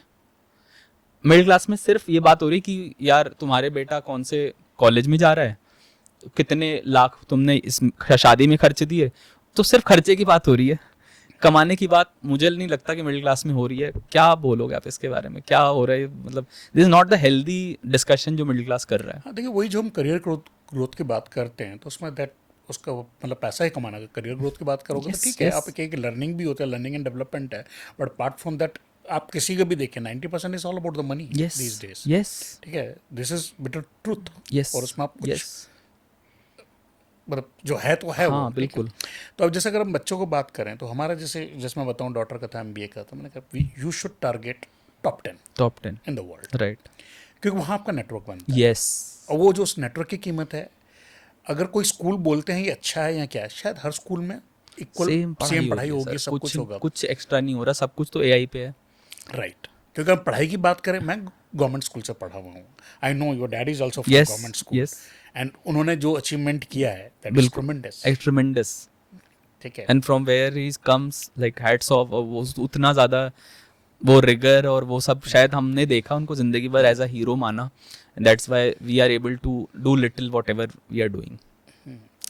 एडिशनल एडवोकेट जनरल थे फादर मेरे, एडवोकेट जनरल रहे हैं, जज रहे हैं कोर्ट में, तो सुप्रीम कोर्ट में लॉयर, सीनियर लॉयर रहे हैं, तो that kind of achievement he is done. So basically मुझे ये लगता है कि आप अपने बच्चों को नेटवर्किंग सिखाओ, अपना नेटवर्क उनको दो, क्योंकि आपने 40 साल मान लो आपने नौकरी करी, आप कहीं पर कुछ बने, सीईओ बन गए, सीएक्सओ बन गए, आप अब अपना बच्चे को नेटवर्क पास ऑन करो। अब आप उसको फिर से आप जीरो से मत शुरू कराओ कि भाई तू भी जा और तू भी उसी ग्रिल और उसी ग्राइंड से जा। आप उसको कुछ नेटवर्क दे करके जाओ, कुछ नेटवर्थ दे करके जाओ, so that he can 99% competition वो बाईपास कर ले। राइट, क्योंकि क्यों आप जैसे एक डॉक्टर है, डॉक्टर 30 साल 40 साल उसने प्रैक्टिस करी, फिर वो एक छोटा सा नर्सिंग होम खोलता है, अपने बेटे को कुछ डोनेशन दे के कुछ करके डॉक्टरी करा देता है। अब वो डॉक्टर कितना भी बेवकूफ़ हो, उसका बेटा कुछ नहीं आता उसको, पर उसके पास वो है। और बड़े बड़े डॉक्टर जब वो हॉस्पिटल बन जाता है नर्सिंग होम, तो बड़े बड़े डॉक्टर आकर वहाँ पर काम करते। तो मुझे लगता है कि यार हमें उस तरफ सोचना शुरू करना पड़ेगा। Agree with you on that कि क्योंकि जो मैंने कमाया, अब जो मेरे लिए सबसे बड़ी, अगर कोई मुझसे पूछे कि what is my biggest asset I have, that is my network. Yes, चाहे वो 10 लोग हों चाहे 100 लोग हों उसमें, एब्सोल्युटली, क्योंकि जो मैं उनके थ्रू आज भी अगर कोई मैं कहीं काम लेना हो, या अगर फॉर एग्जांपल इनकेस हम looking for job change, job करना, तो मैं उसी नेटवर्क से सबसे पहले राइट, बात करूंगा। राइट, लाइक मेरा जो नेटवर्क है, मेरी इंडस्ट्री है जिसमें मैं जॉब कर रहा हूँ, पिछले 30 साल से सेम इंडस्ट्री में हूँ। ठीक है, और वही इंडस्ट्री मुझे देती है, मैं जॉब राइट, करूँ या ना करूँ, मुझे पता है कंसल्टिंग का कुछ ना कुछ मुझे मिल ही जाएगा करेक्ट, उस नेटवर्क से। Correct. So it's very important कि आप अपने बच्चों से बात करो, टॉक टू देम। वो हमेशा गलत नहीं सोच रहे। सो आई नो आपके बहुत सारे कंसर्न्स हैं, लोगों के बहुत सारे इश्यूज हैं अपने बच्चों के साथ में, और आप उनसे बात करोगे ना, वो तो डिफ़ॉल्ट सेटिंग पर यार तुम्हारी सुन सुन रहे हैं। तुमने उनको पैदा किया तो 20 साल तुम उनके साथ रहते हो, 25 साल, तुम्हारी क्यों नहीं सुनेंगे? वो बात तो करो। अगर देखो आज की तारीख में क्या है, सोशल मीडिया सबके पास है, ये सुपर कंप्यूटर सबके पास है, तो आप अगर कुछ गलत बोलोगे तो वो सीधा जाएगा उस पर, देखा हाँ देखो ये तो गलत है। अगर आप बोलोगे कि ये स्वर्ग की सीढ़ी है, तो वो तो बोल दे कि भाई ऐसी कोई स्वर्ग की सीढ़ी है नहीं। बट उनसे बात करो, लॉजिकली बात करो, लॉजिक दो ना उनको। अच्छा एक ये बताइए कि कोई फाइनेंस, आपने 30 ईयर्स लगा दिए, 30-40 ईयर्स आप लगा चुके हो इस फील्ड में, कोई ऐसा तगड़ा फाइनेंशियल फ्रॉड देखा है आपने? तगड़ा फाइनेंशियल फ्रॉड कंपनी में, हाँ, कॉर्पोरेट में? यस। जब मैं इंटरनल ऑडिट कर रहा था, उस वक्त हम एक बहुत ही बड़ी कंपनी थी, अपने नाम से भी काम से भी मल्टीनेशनल थी। वहाँ पर हमने काफ़ी डिस्क्रिपेंसीज फाइंड आउट की थी। अब वो फ्रॉड था या नहीं था, बट यस। बट जब एक आदमी फ्रॉड करने जाता है, क्या चलता है उसके दिमाग में? ऐसा क्या लगता है आपको, क्या चलता हो? एक आदमी फ्रॉड की सोच रहा है एंड परपेट्रेट करने वाला है, पूरा प्लान कर चुका, क्या चल, ऐसा आदमी कोल्ड ब्लडेड होता है। वो एकदम जोश में तो नहीं कर रहा होगा, उसने बहुत सोच के किया होगा। तो क्या चल रहा होगा उसके दिमाग में, क्या उथल पुथल चल रही होती है? देखो, कोई भी जो फ्रॉड करने वाला होगा, पहले तो वो देखता है, देखिए कहाँ से आता है फ्रॉड का थॉट। पहला तो उसका अंदर का ही, कहते हैं ना, दिमाग में ही कुछ गलत है उसके, राइट, उसका मेंटेलिटी उस हिसाब से है कि अब कई बार कई मजबूरी भी हो सकती है किसी की फ्रॉड करने के लिए। मजबूरी ये हो सकती है कि कहीं गैम्बलिंग में पैसा हार गया, पैसा राइट, देना है। ऐसा एक केस हुआ भी है। यस, आई थिंक एक शू कंपनी थी, उसके किसी एम्प्लॉई ने किया था। इट वाज करोड़ों का फ्रॉड किया था, क्योंकि वो शायद पैसा हार गया था। I read that in news. Okay, ठीक है, तो एक उसका वो है, या उसको कोई ऐसी और गंदी आदत है जिसकी वजह से उसको पैसे की लगातार राइट, ज़रूरत है। वो जब पैसे की लगातार ज़रूरत पड़ेगी उसे, तो उसको ये होएगा मैं पैसा कहाँ से निकालूं, लिमिटेड राइट, इनकम है, कैसे वो यस, उसको अपने शौकों को पूरा करने के लिए, यस, या तो वो पहले तो वो हो जाता है। वो इंडिकेटर पकड़ना बहुत मुश्किल है, किसी के भी दिमाग में क्या चल रहा है। हाँ, फिर वो देखता है सिस्टम में क्या लूप, वीकनेसेस हैं। ठीक है, तो सिस्टम की वीकनेसेस को यूज़ करके धीरे धीरे प्लान करके फ्रॉड करता है। लाइक मेरी ही कंपनी में एक बहुत छोटा था, हमने पकड़ लिया था। करीबन 1 लाख रुपए का फ्रॉड किया था उसने। अच्छा, उसके पास एक आदत थी कि उसको ड्रिंक करने की थी, और उसके जो लिमिटेड सोर्स और जो लिमिटेड इनकम थी, उससे वो अपना ड्रिंक का, डेली ड्रिंक का नहीं कर सकता था, क्योंकि उसको फैमिली भी चलानी है। राइट, तो उसी के लिए उसने वहाँ से किया, बट वो पकड़ा गया। क्योंकि एक सिंपल सा एक रूल होता है कि जब कोई बंदा आपका कैश देख रहा है कंपनी में, आप हर साल में उसकी ड्यूटी को कहते हो 1 महीना कोई और कैश देखेगा। राइट, और जैसे ही हमने वो बोला कि अब ये देखेगा, वो आया ही नहीं ऑफिस, क्योंकि उसे पता था वो पकड़े जाने वाला है। राइट, बाकी जो बड़े फ्रॉड होते हैं वो ज़्यादा ऑर्गेनाइज होते हैं, छोटे फ्रॉड इतने ऑर्गेनाइज नहीं होते हैं, एक इंडिविजुअल करता है। और जो बड़े होते हैं वो आपका सिस्टम कुछ वीकनेसेस ऐसे देता है जिसका कि लोग फ़ायदा उठाते हैं। एक करता है, और कई बार क्या होता है, फिर दूसरों को पता लगता है अरे यार ये तो पॉसिबल है, तो पता लगता है दूसरी ब्रांच भी कर रही है, तीसरी भी कर रही है, सब उसी में, कहते हैं ना, गंगा नहा लो भैया, हाँ, खुला पड़ा हुआ गंगा राइट, नहा लो, राइट, ऊपर से कोई पूछ नहीं रहा है। राइट, तो कई बार क्या होता है, इंडिकेटर आपको मिल जाता है मैनेजमेंट को, पता नहीं ऊपर से वो क्यों नहीं होता। And I was shocked in that company कि इन्होंने ये क्यों नहीं किया, ये तो बहुत ही सिंपल चीज़ है। एक एग्जाम्पल छोटा सा देता हूँ, मैं ज़्यादा डिटेल में इसके बारे में नहीं बता सकता। एग्जाम्पल देता हूँ छोटा सा। अभी अभी एक फाउंडर हैं जिनकी कंपनी लगभग बंद हो गई है, कि शायद किसी ने बाय आउट करने का ऑफर दिया था किसी and he invested money in DLF Camellias, and that was shareholders money. या शायद लोन लिया था उन्होंने, but anything, anyway, the money shareholders money. Do you count that as fraud? Founder अपनी उसको रियल एस्टेट के अंदर या अपने अपने पर्सनल यूज के लिए लगा रहा है, is that a fraud? Yes, that is a fraud, clear cut fraud. अभी शायद एक और भी कंपनी में हुआ है, कैब सर्विस कंपनी में भी सेम हुआ सेम है. उसी की बात क्या- कर रहा हूँ मैं. कि आपने Blue Smart. हाँ, तो आपने एक पर्पस के लिए आपने शेयर होल्डर मनी रेज की है और आप उसको डाइवर्ट कर रहे हो फंड्स को अपने, चाहे पर्सनल पर्पस के लिए कर रहे हैं, चाहे दूसरा बिजनेस कर रहे हैं उसी पैसे से, तो that's fraud. That is fraud. बिल्कुल फ्रॉड है वो. बिल्कुल फ्रॉड है, क्लियर फ्रॉड है. But I don't think he is gone to jail और एनीथिंग फॉर दैट, क्योंकि शायद इंडिया में कोई ऐसा कुछ इस चीज़ के ऊपर बात भी नहीं करते हैं. क्योंकि अभी इसमें शायद इन्वेस्टिगेशन हो रहा है, कुछ जैसा आपने कहा कि कैमेलिया में लगाया है, पैसे डबल हो चुके हैं वो ऑलरेडी. हाँ ऑलरेडी वो तो डबल हो शायद- गया होगा. देखिए, फ्रॉड में क्या होता है, कंपनी जनरली ये कहती है कि मेरे को मेरा पैसा रिकवर हो जाए, I am okay. Share holder कहता है मेरे को मेरा पैसा मिल जाए, करेक्ट. ठीक है, सो ठीक है, then we are not going to file any Right. Claim. अगर मैं आज किसी के साथ जाकर फ्रॉड कर लूँ, फ्रॉडलेंटली उससे पैसे ले लूँ, ठीक है, वो केस जरूर करेगा, बट वो कहेगा ठीक है मैं केस विड्रॉ कर लूँगा, क्योंकि उसको जेल हो जाए, उसको कोई फ़ायदा नहीं होगा, उसे तो अपने पैसे से मतलब है. Yes, correct correct. प्लस एक स्मार्ट फाउंडर आपके पास है, तो क्यों उसको जेल भेजना है if you are able to recover your money? नहीं देखिए, उस पर फिर दोबारा कोई पैसा नहीं लगाएगा. स्टेप डाउन तो कर देना चाहिए. हाँ, स्टेप डाउन हो जाना चाहिए और उसके ऊपर दोबारा कोई पैसा नहीं लगाएगा. जो हम कॉर्पोरेट गवर्नेंस की बात करते हैं, किसी भी कंपनी में अगर कॉर्पोरेट गवर्नेंस के इशू हैं, then those are consider serious issue, because it's all about the trust. Yes और किसी भी बिजनेस में या किसी भी रिलेशनशिप में trust is the biggest thing. Yes अगर ट्रस्ट टूट गया, फिर आप उसके साथ बिजनेस नहीं कर सकते. Right. Do you think passion of founders sometimes comes in the way of running a business?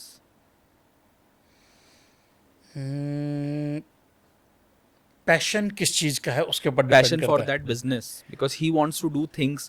जैसे मुझे पिक्चर बनानी है, मैं धर्मा प्रोडक्शन का मालिक हूँ, करण जौहर, और मुझे पिक्चर बनानी है. अब मैं उस पिक्चर के लिए बहुत वो मतलब वेरी पैशनेट, मुझे पिक्चर बनानी है, करण जौहर को पिक्चर बनानी है. पर जो उसका शेयर होल्डर है या जो उसके एडवाइजर्स हैं, businessman, they are like it's bad business. Although Karan Johar करता नहीं है bad business, he doesn't do bad business. वो जो करता है वो इतना मैग्नानिमस होता है कि इवन अभी I saw this fabulous life of Bollywood wives, तो उसमें भी उसने पैसा बना दिया और सबने पैसा बना लिया. बट कभी कभी क्या होता है यार, जो फाउंडर है वो अपनी पिक्चर बनाने में वो अपनी स्टोरी पर इतना घुसा हुआ है, या फिर फाउंडर्स के दिमाग में पैसा ही होता है कि यार जिस चीज़ से पैसा बनेगा मैं वो करूँगा, या फिर मैं इतना ज़्यादा मैं टेक में ही घुसा हुआ हूँ, मैं टेक के लिए इतना पैशन में टेक में ही घुसा हुआ हूँ, मैं उससे निकल ही नहीं पा रहा हूँ. ये जो आपने बोला ना टेक वाला, जैसे ये मैंने कई स्टार्टअप फाउंडर्स को देखा है, जो उन्होंने कि मतलब अभी स्टार्ट किया है और अपना पैसा फूंक रहे हैं, ये भी नहीं कि इन्वेस्टर का पैसा उठाया हुआ है, कि प्रोडक्ट में और टेक में इतने घुस गए हैं कि आगे निकल ही नहीं पा रहे हैं. Right. उनको बस ये मुझे अच्छा प्रोडक्ट बनाना है. हाँ. तबकि एक अच्छे फाउंडर का ये होता है कि ठीक है, जैसे आपने कहा पैशन, ठीक है, पैशन होना बहुत ज़रूरी है. जिस आइडिया पे आप काम कर रहे हो उसके लिए वन मस्ट बी पैशनेट, नहीं तो वो आप आइडिया को आगे लेके नहीं जा पाओगे. लेकिन बियॉन्ड द पॉइंट, अगर आपको लग रहा है कि नहीं यार this is not giving the result, right, तो चेंज करो उसे फटाफट. आजकल इन्वेस्टर इस टाइप के फाउंडर्स देखता है जहां पर ये हो गया यार ये नहीं चल रहा, इसको एकदम चेंज कर दो. Something disruption. हाँ, डिसरप्शन, कुछ चेंज कर दो. नहीं हो रहा तो फास्ट मूव करो आप. Yes, that is very important. Founders must understand कि यार तुम्हारे दिमाग में जो चल रहा है ना वो दुनिया के दिमाग में नहीं चल रहा. ठीक है, तो if you are from IIT, तुमने IIM जो भी तुम्हारा हार्वर्ड और जो कर लिया, उसके बाद तुम एक कोकून में हो, तुम एक शेल में चले जाते हो, और तुम रेगुलर जो पब्लिक है ना वो तो यार रील ही देख रही ना 11 बजे. वो तुम्हारी भाई सिनेमैटिक पिक्चर कितनी बना लो वो नहीं देखना चाह रही. तो आई थिंक वो टेक से अगर रिलेट करें तो वो उस प्रोडक्ट का अगर यूजेबिलिटी नहीं है तो कितना भी ग्रेट प्रोडक्ट हो, मैं कह रहा हूँ कितना भी अच्छा टेक उसमें लगाओ, अगर यूज केस नहीं है इट्स ऑफ नो यूज. एक यूज केस नहीं, और आपने सब मार्केट ढंग से नहीं किया. कई बार ऐसा भी होता है. I know couple of startup founders, मतलब मेरे फ्रेंड भी हैं. यस. और उनको मैं वो मुझसे फाइनेंशियल एडवाइस भी लेते हैं टाइम टू टाइम. घुसे में 2-2 साल हो गए, 3-3 साल हो गए, पैसे फूके जा रहे हैं, अपना पैसा इन्वेस्टर का भी नहीं है। और मैं उनको इतनी बार बोल चुका हूँ, यार नहीं हो रहा तो बंद करो, हाँ आगे बढ़ो। यहाँ जितना प्रोडक्ट बन गया अब इसमें दोबारा इन्वेस्ट मत करो, पहले इसको तो बेच के दिखाओ। राइट, बिल्कुल ठीक, बिल्कुल सही बात है। कि यार सिर्फ टेक से नहीं होगा, बिजनेस तो बनाओ। बिजनेस बनाना, यूज़ केस बनाना बहुत ज़रूरी है। अच्छा, एक बच्चा जो 18 साल का है, 12th करके निकला है, 3 चीज़ों की एडवाइस आप उसे क्या दोगे from your big huge experience? एक तो मान लो कॉमर्स के इसमें ही आना चाहता है। दूसरा, रिलेशनशिप एडवाइस, उसको गर्लफ्रेंड बनानी चाहिए कि नहीं बनानी चाहिए। और तीसरी एडवाइस ये होगी कि यार तू ऐसा क्या सीख कि तेरी लाइफ अगले 5, क्योंकि मुझे मालूम है यार ऐसा टाइम आ गया कि हर 5 साल में आपको कुछ नया सीखना है। तो तू ऐसा क्या सीख कि अगले 5 साल तेरी लाइफ सॉर्ट हो जाए। अब तो आपको लाइफ को ना फेजेस में जीना पड़ेगा, 5 साल 5 साल 5 साल 5 साल, और 5 ईयर प्लान चलता है ना गवर्नमेंट का, वैसे ही आपकी ज़िंदगी का 5। तो क्या 3 एडवाइसेस आप दोगे? देखो, करियर ग्रोथ के लिए जिस एजुकेशन की अपने बात की, आज के तारीख में लिमिटेड ऑप्शंस होते हैं कॉमर्स स्टूडेंट के पास। अब तो थोड़े बढ़ गए हैं, एक टाइम पर हमें पता है सब ICSE एंड यस। CA होता था, हाँ, अब ACCA is doing ACCA, very good. Yes, ठीक है, CFA, एंड CPA। हाँ, पहले हम देखते थे सब CA लिखा होता हाँ, था, गवर्नमेंट में CA एंड CM में होता था, यस, बट अब प्राइवेट जॉब्स में एड में देखते हैं कि AC oblique sorry C oblique ACCA ACCA, है। CPA। और यूरोप और दुबई में तो बहुत ज़्यादा प्रेफरेंस दी जा एब्सोल्युटली, रही है इनको। एब्सोल्युटली। तो दैट इज़ दी, तो इसमें से वो कोई भी पिक एंड चूज कर सकता है। Apart from that then CFA like CMT, even I did not CMT, hear about CMT। हाँ, मैं आज पहली बार हाँ, सुना है तो मैंने। मेरे को मेरे बेटे ने ही बताया, और जब मैंने उसका देखा, उसका सिलेबस वगैरह देखा, आई वाज अमेज्ड। एंड तो ये तो हो गया एजुकेशन से रिलेटेड। हाँ, अगर आप किसी को फिर उसके बाद सिविल सर्वेंट बनना है, UPSC करनी है, तो that is the another thing. But मैं हमेशा सजेस्ट करता हूँ कि इसके अगर बारे में एक डिस्कशन अभी करते हैं। यूपीएससी मेरा बहुत बहुत फेवरेट टॉपिक है, तो मैं आप ओके, जानना चाहता हूँ। ठीक है, अगर बट मेरा यही है कि अगर आपको UPSC करना है, you are clear, then go for humanity. अच्छा। क्योंकि आप हिस्ट्री के साथ आपका आधा GK अपना आप ही हो जाता है। करेक्ट। ठीक है, गर्लफ्रेंड बनानी है नहीं बनानी है, that is like personal preference, बस। वैसे मैं आपको बताऊंगा। बट हाँ, आज की तारीख में क्या होता है, अगर किसी की गर्लफ्रेंड नहीं है, बाकियों की है, एक हाँ, साइकोलॉजिकल प्रेशर पीयर पड़ता है, प्रेशर है। पीयर प्रेशर पड़ता है कि फ्रेंड्स बनाते हैं, तेरी गर्लफ्रेंड नहीं है, वो नहीं। हाँ, अगर किसी की पर्सनल चॉइस है, वो नहीं होगा। बट एक्सेस ने इस चीज़ को कितना इजी बना दिया है। एक्सेप्ट। एक्सेस, एक्सेस मेरे पास ऐप है। जैसे मैं अगर 15 साल पहले, जब मैं 12th करके निकला था यार, स्कूल में भी था, तो ये ऐप में हम लोग नहीं यूज़ करते थे। बीच में आई फिर ऐप्स वगैरह आने लग गई, तो कितना इजी हो गया अब ये ऐप्स के थ्रू, क्योंकि आप टेक में हो। How easy has it made, हर चीज़ की ऐप है। हाँ, देखो, आज का रिलेशनशिप को भी ना, थोड़ा मेरे हिसाब से रिलेशनशिप वहाँ होनी चाहिए जहाँ पर आप किसी को जानते हो। आप जानते किसको, यहाँ तो आपका अड़ोस पड़ोस में किसी को जानते होगे, वैसे तो आजकल अड़ोस पड़ोस में भी ज़्यादा बात नहीं होती है। नहीं, अब तो यहाँ तो आप स्कूल में आप लोगों से बात करते हो, यहाँ आप जब वर्क में होता है, ऑफिस में किसी से बात करते करेक्ट। हो, without knowing someone, how can you enter into relationship. वो मेरे दिमाग, हाँ, अभी भी वो है। ठीक है, कई लोग जाते हैं डेटिंग एप्स में, जाते हैं वहाँ से पिक एंड चूज करते हैं, but they should be careful about the frauds as well. Right, तो राइट, कई जगह लोग उनको मिसयूज भी कर रहे हैं। करेक्ट। अभी आजकल लिंक्डइन भी यूज़ हो रहा है एज अ डेटिंग ऐप। मैंने कई जगह देखा that people are doing all sort of, अब दुनिया है, हर चीज़ होती है। तो बट जैसे जो चीज़ें पहले छुपी होती थी, अब वो देर आउट इन द ओपन। अच्छा, हम वापस चलते हैं फाइनेंशियल बट इसी डील्स। में आपको बताऊँ, जब मैंने फर्स्ट टाइम किसी लड़की को प्रपोज किया था, तो मेरी हालत ख़राब थी। अब आज की तारीख में लाइक हाँ, इस ओपन, आप किसी को आस्क यस, आउट करो, यस, कोई यस, बुरा नहीं मानता। यस। उस समय तो हमारे मतलब टाइम में तो गालियाँ सुना देती हाँ, थी लड़कियाँ। हाँ, एब्सोल्युटली। एंड कल मैं देख रहा था एक वीडियो, हमारे एक आईएएस के टीचर हैं, बहुत फेमस टीचर हैं, विकास दिव्यकृति, जिन्होंने अभी अभी दृष्टि आईएएस को, पता नहीं, it's a news that they have sold, but I don't know what to physics वाला, but I don't know if it's true और नॉट। तो ही सेज कि जो चीज़ें शहर में इंटरनेट के बाद जो चेंज आया, गाँव में 200 साल का जंप आ रहा है। हम तो धीरे धीरे इवॉल्व हो रहे थे, पर गांव इवॉल्व नहीं हो रहे थे। बट इंटरनेट के बाद अब गांव में 200 साल का सीधा जंप आ रहा है। People are changing there as well. वहाँ भी ये सब चीज़ें जो डेटिंग एप्स हैं, that is prevalent and it's going to disrupt the society. I don't know it's for the good और द बैड, बट अच्छा, वापस आते हैं। ये जो सिंच जो कंपनी थी जिसने अक्वायर किया था ACL मोबाइल्स को, ये कितनी बड़ी कंपनी थी? How big was it? उस टाइम पे उनका जो market cap after they did acquisition of ACL that reach to $20 billion. $20 billion after the acquisition. Yeah, after some time. After of that, some time. because they also acquired many more companies. You were also on a transition phase जब acquisition के बाद. Right. क्या होता है, मतलब हमारे subscribers बताइए, CFOs क्या करते हैं या टॉप लेवल जो लीडर ये ट्रांजिशन में करते क्या हैं, ये बताइए. देखिए, दो चीज़ें होती हैं जब भी कोई कंपनी एक्वायर करती है. आपको उनका जो policy and systems, policy procedure उससे अलाइन करना पड़ता है अपने आप को, क्योंकि हमारा एक तरीका होता है काम करने का, एक कल्चर होता है. उनका कल्चर अलग है, हमारा कल्चर अलग है, तो एक बैलेंस लाना पड़ता है. Culture like DNA you can not change overnight.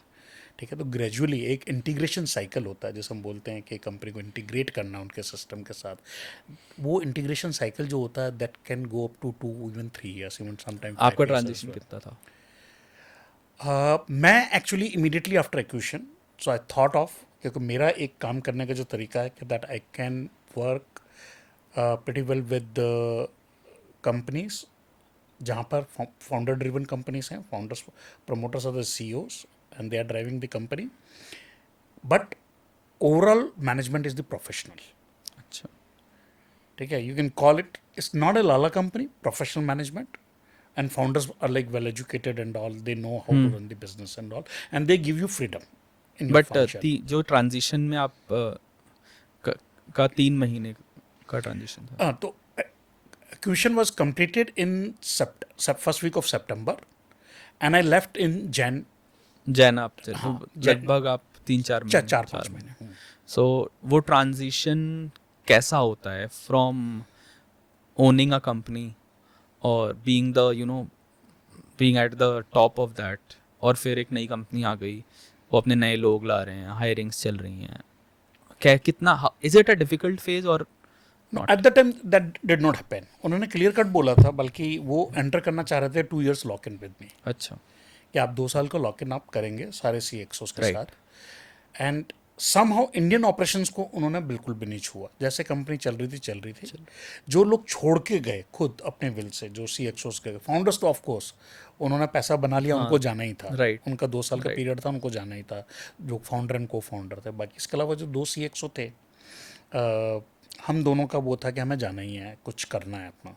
तो then both of us left. अच्छा, both of you left after. But other employees are still there. कोई किसी को बोला नहीं गया कि आपको छोड़ना है या वो करना है, और बल्कि इंडिपेंडेंट रखा इंडियन एंटिटी को एटलीस्ट. बट इंडिया का जो बिजनेस करना वो ऑल टुगेदर डिफरेंट है. हाँ, आप इतनी आसानी से, मतलब आप ये कहें कि आप यूरोपियन स्टाइल से या अमेरिकन स्टाइल से इंडिया में कंपनी चला सकते हैं, it's not possible. were there layoffs after the acquisition? No, there was no layoffs. layoff. But ये जब मैं कंपनीज को जनरली देखता हूँ जब अक्वायर करते हैं, तो जो पुराना स्टाफ है या पुराने लोग हैं, जनरली वहाँ पर ले ऑफ हो जाता है. सो do you think it's out of necessity या सिर्फ न्यूज़ बनाने के लिए करते हैं? नो, सो वो कहाँ होता है मैं आपको बताऊँ. जब एक्विजिशन होता है सिनर्जी के लिए, ये एक्विजिशन था ज्योग्राफी एक्सपेंशन के लिए. ओके, अगर मान लीजिए 2 Indian company in similar business, एक कंपनी छोटी कंपनी को एक्वायर करती Right. है, of course they want some synergies. Right, तो कुछ जो फंक्शन होते हैं वो ओवरलैप है. जैसे फाइनेंस में इधर मान लीजिए 25 लोगों की टीम है, उधर 15 की है, 40 की है. दोनों को कंबाइन चलाने के लिए यू डोंट नीड 40.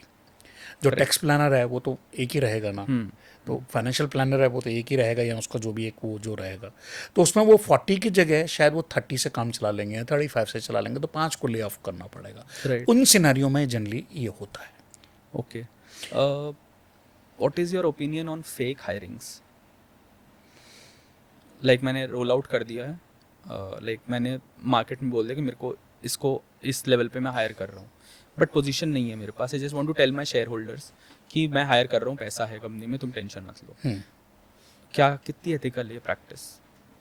देखिए, फेक हायरिंग का 2 चीज़ें होती है. लाइक मैं हमेशा अपने HR को बोलता था कि हम लोगों को हायर करना है, हमें आज नहीं तो हमें कल ज़रूरत पड़ेगी, लोग निकलते रहते हैं। इनकेस आप लास्ट मोमेंट में किसी का रिप्लेसमेंट वगैरह ढूंढने जाओगे, 2 महीने का नोटिस पीरियड होता है, उसका भी आगे notice period is very difficult. So ऐसे टैलेंट को कुछ अपने पूल में रखो, अगर कोई रिप्लेसमेंट लेनी है आप उसके रिप्लेसमेंट ले सकें, Right. या अचानक आपको चाहिए तो वो करते रहिए। एक तो ये वाला जो होता है, Correct. I think this is ethical, ठीक है, आज नहीं तो कल उसको ऑफर मिलेगा। बट लाइक यू सेड कि अगर आज आप लिंक्डइन में देखिए या कहीं और जॉब पोर्टल में देखिए, इतनी पोजीशंस निकली होती हैं, if I talk about like चाहे CFO की हो या सीनियर Correct. VP की हो, कई बार लगता है कि यार वाकई में इतनी ओपनिंग्स हैं, अगर इतनी ओपनिंग्स है तो इतना अनएम्प्लॉयमेंट क्यों है? राइट, राइट, बिल्कुल सही बात है। ठीक है, तो कई बार कंसल्टेंट बहुत ज़्यादा ये करते हैं, आई थिंक कंपनी से ज़्यादा जो कंसल्टेंट्स की हायरिंग होती है वो ज़्यादातर ये पोजीशंस डालते हैं okay, so that to collect the CVs, to collect the database. Database collect करना। देखिए उस डेटाबेस में you are not only collecting उसका resume, you are collecting lot other information. इसके ऊपर लॉ आना चाहिए। डेटा प्राइवेसी के ऊपर लॉ है इंडिया है। में, तो वो सब कुछ है, बट अभी स्ट्रिक्टली इम्प्लीमेंटेड नहीं है। ओके। आपने कभी देखा अगर डेटा प्राइवेसी की हम बात करें, आप एक कंपनी में लोन अप्लाई कीजिए किसी एक हाँ। बैंक में, NFC में, you will start getting calls from here yes, and there. Yes, right. अच्छा, आपका रिलेशनशिप विद मनी कैसा है? विद मनी, हाँ, you do you save, do you spend, and how do you invest? People want to know. हाँ, तो इसमें मैं एक कहूँगा कि मैंने लाइफ में ये गलती की है, मैंने कभी सेव नहीं किया। मैं Okay. आज पे ज़िंदगी जी है, ओके। ठीक है, क्योंकि शायद मेरा वो था जो मेरी बचपन में इच्छाएं पूरी नहीं हुई थी, Right. मुझे ये था कि वो इच्छाएं पूरी करनी Yes. है या बच्चों को वो सब कुछ देना है। So I never believe in that saving कि भाई अब चलो ठीक है, आज पे आज ज़िंदगी जियो, पैसा तो आ जाएगा, वो हो जाएगा। बट ये गलत सोच थी, शायद यही मेरी एक सोच थी जो मेरी बहुत, जिसको मैं रेग्रेट करता हूँ कि नहीं होना चाहिए, सेव करना चाहिए, सेव करना चाहिए, पैसा बचाना चाहिए। पैसा बचाना चाहिए। बट पहले मुझे लगता है पैसा बचाने से पहले बनाने पे ध्यान दो, क्योंकि हाँ, बनेगा तो तभी बचेगा तभी ना। बचेगा। बनाना तो चाहिए ही चाहिए। एब्सोल्युटली। तो बनाना भी बहुत जरूरी है, बचाना तो जरूरी है ही। बचाओ और उसे राइट जगह इन्वेस्टमेंट Invest करो, करो, right, that is very important. Correct.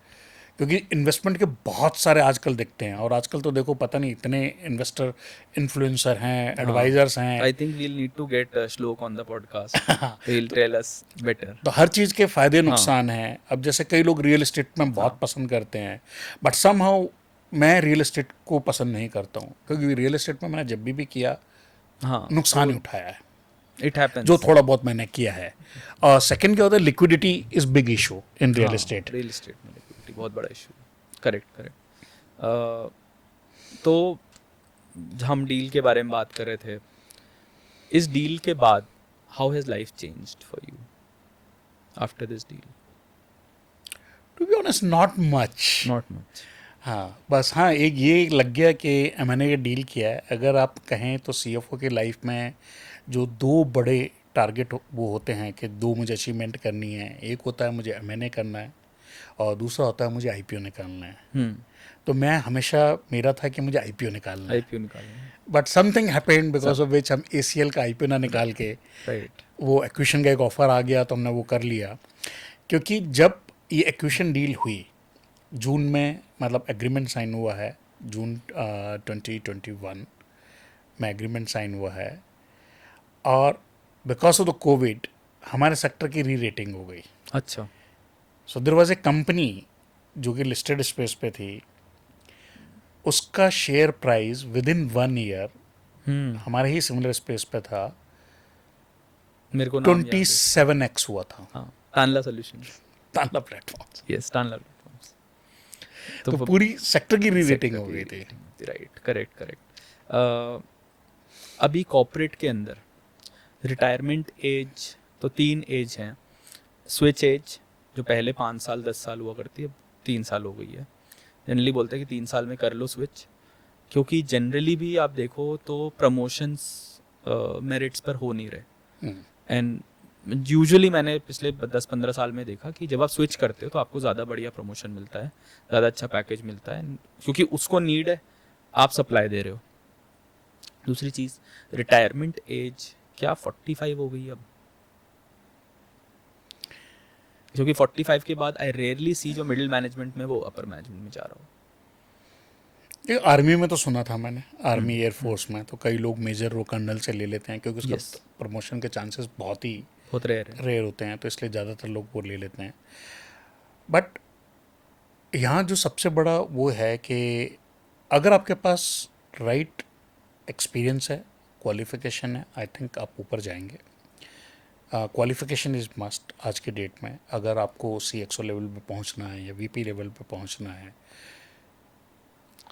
45 की अगर हम बात करें तो जैसे कई बार क्या होता है, you don't have professional qualification, right, ठीक है, you are simply graduate, graduate then to reach to like VP level and all is going to be difficult, it's going to be very difficult. ठीक है। Even though आपकी हो सकता है आपने learning बहुत अच्छी कर ली हो, सब कुछ कर लिया, बट आपको तो ये एक ऑब्स्टेकल है।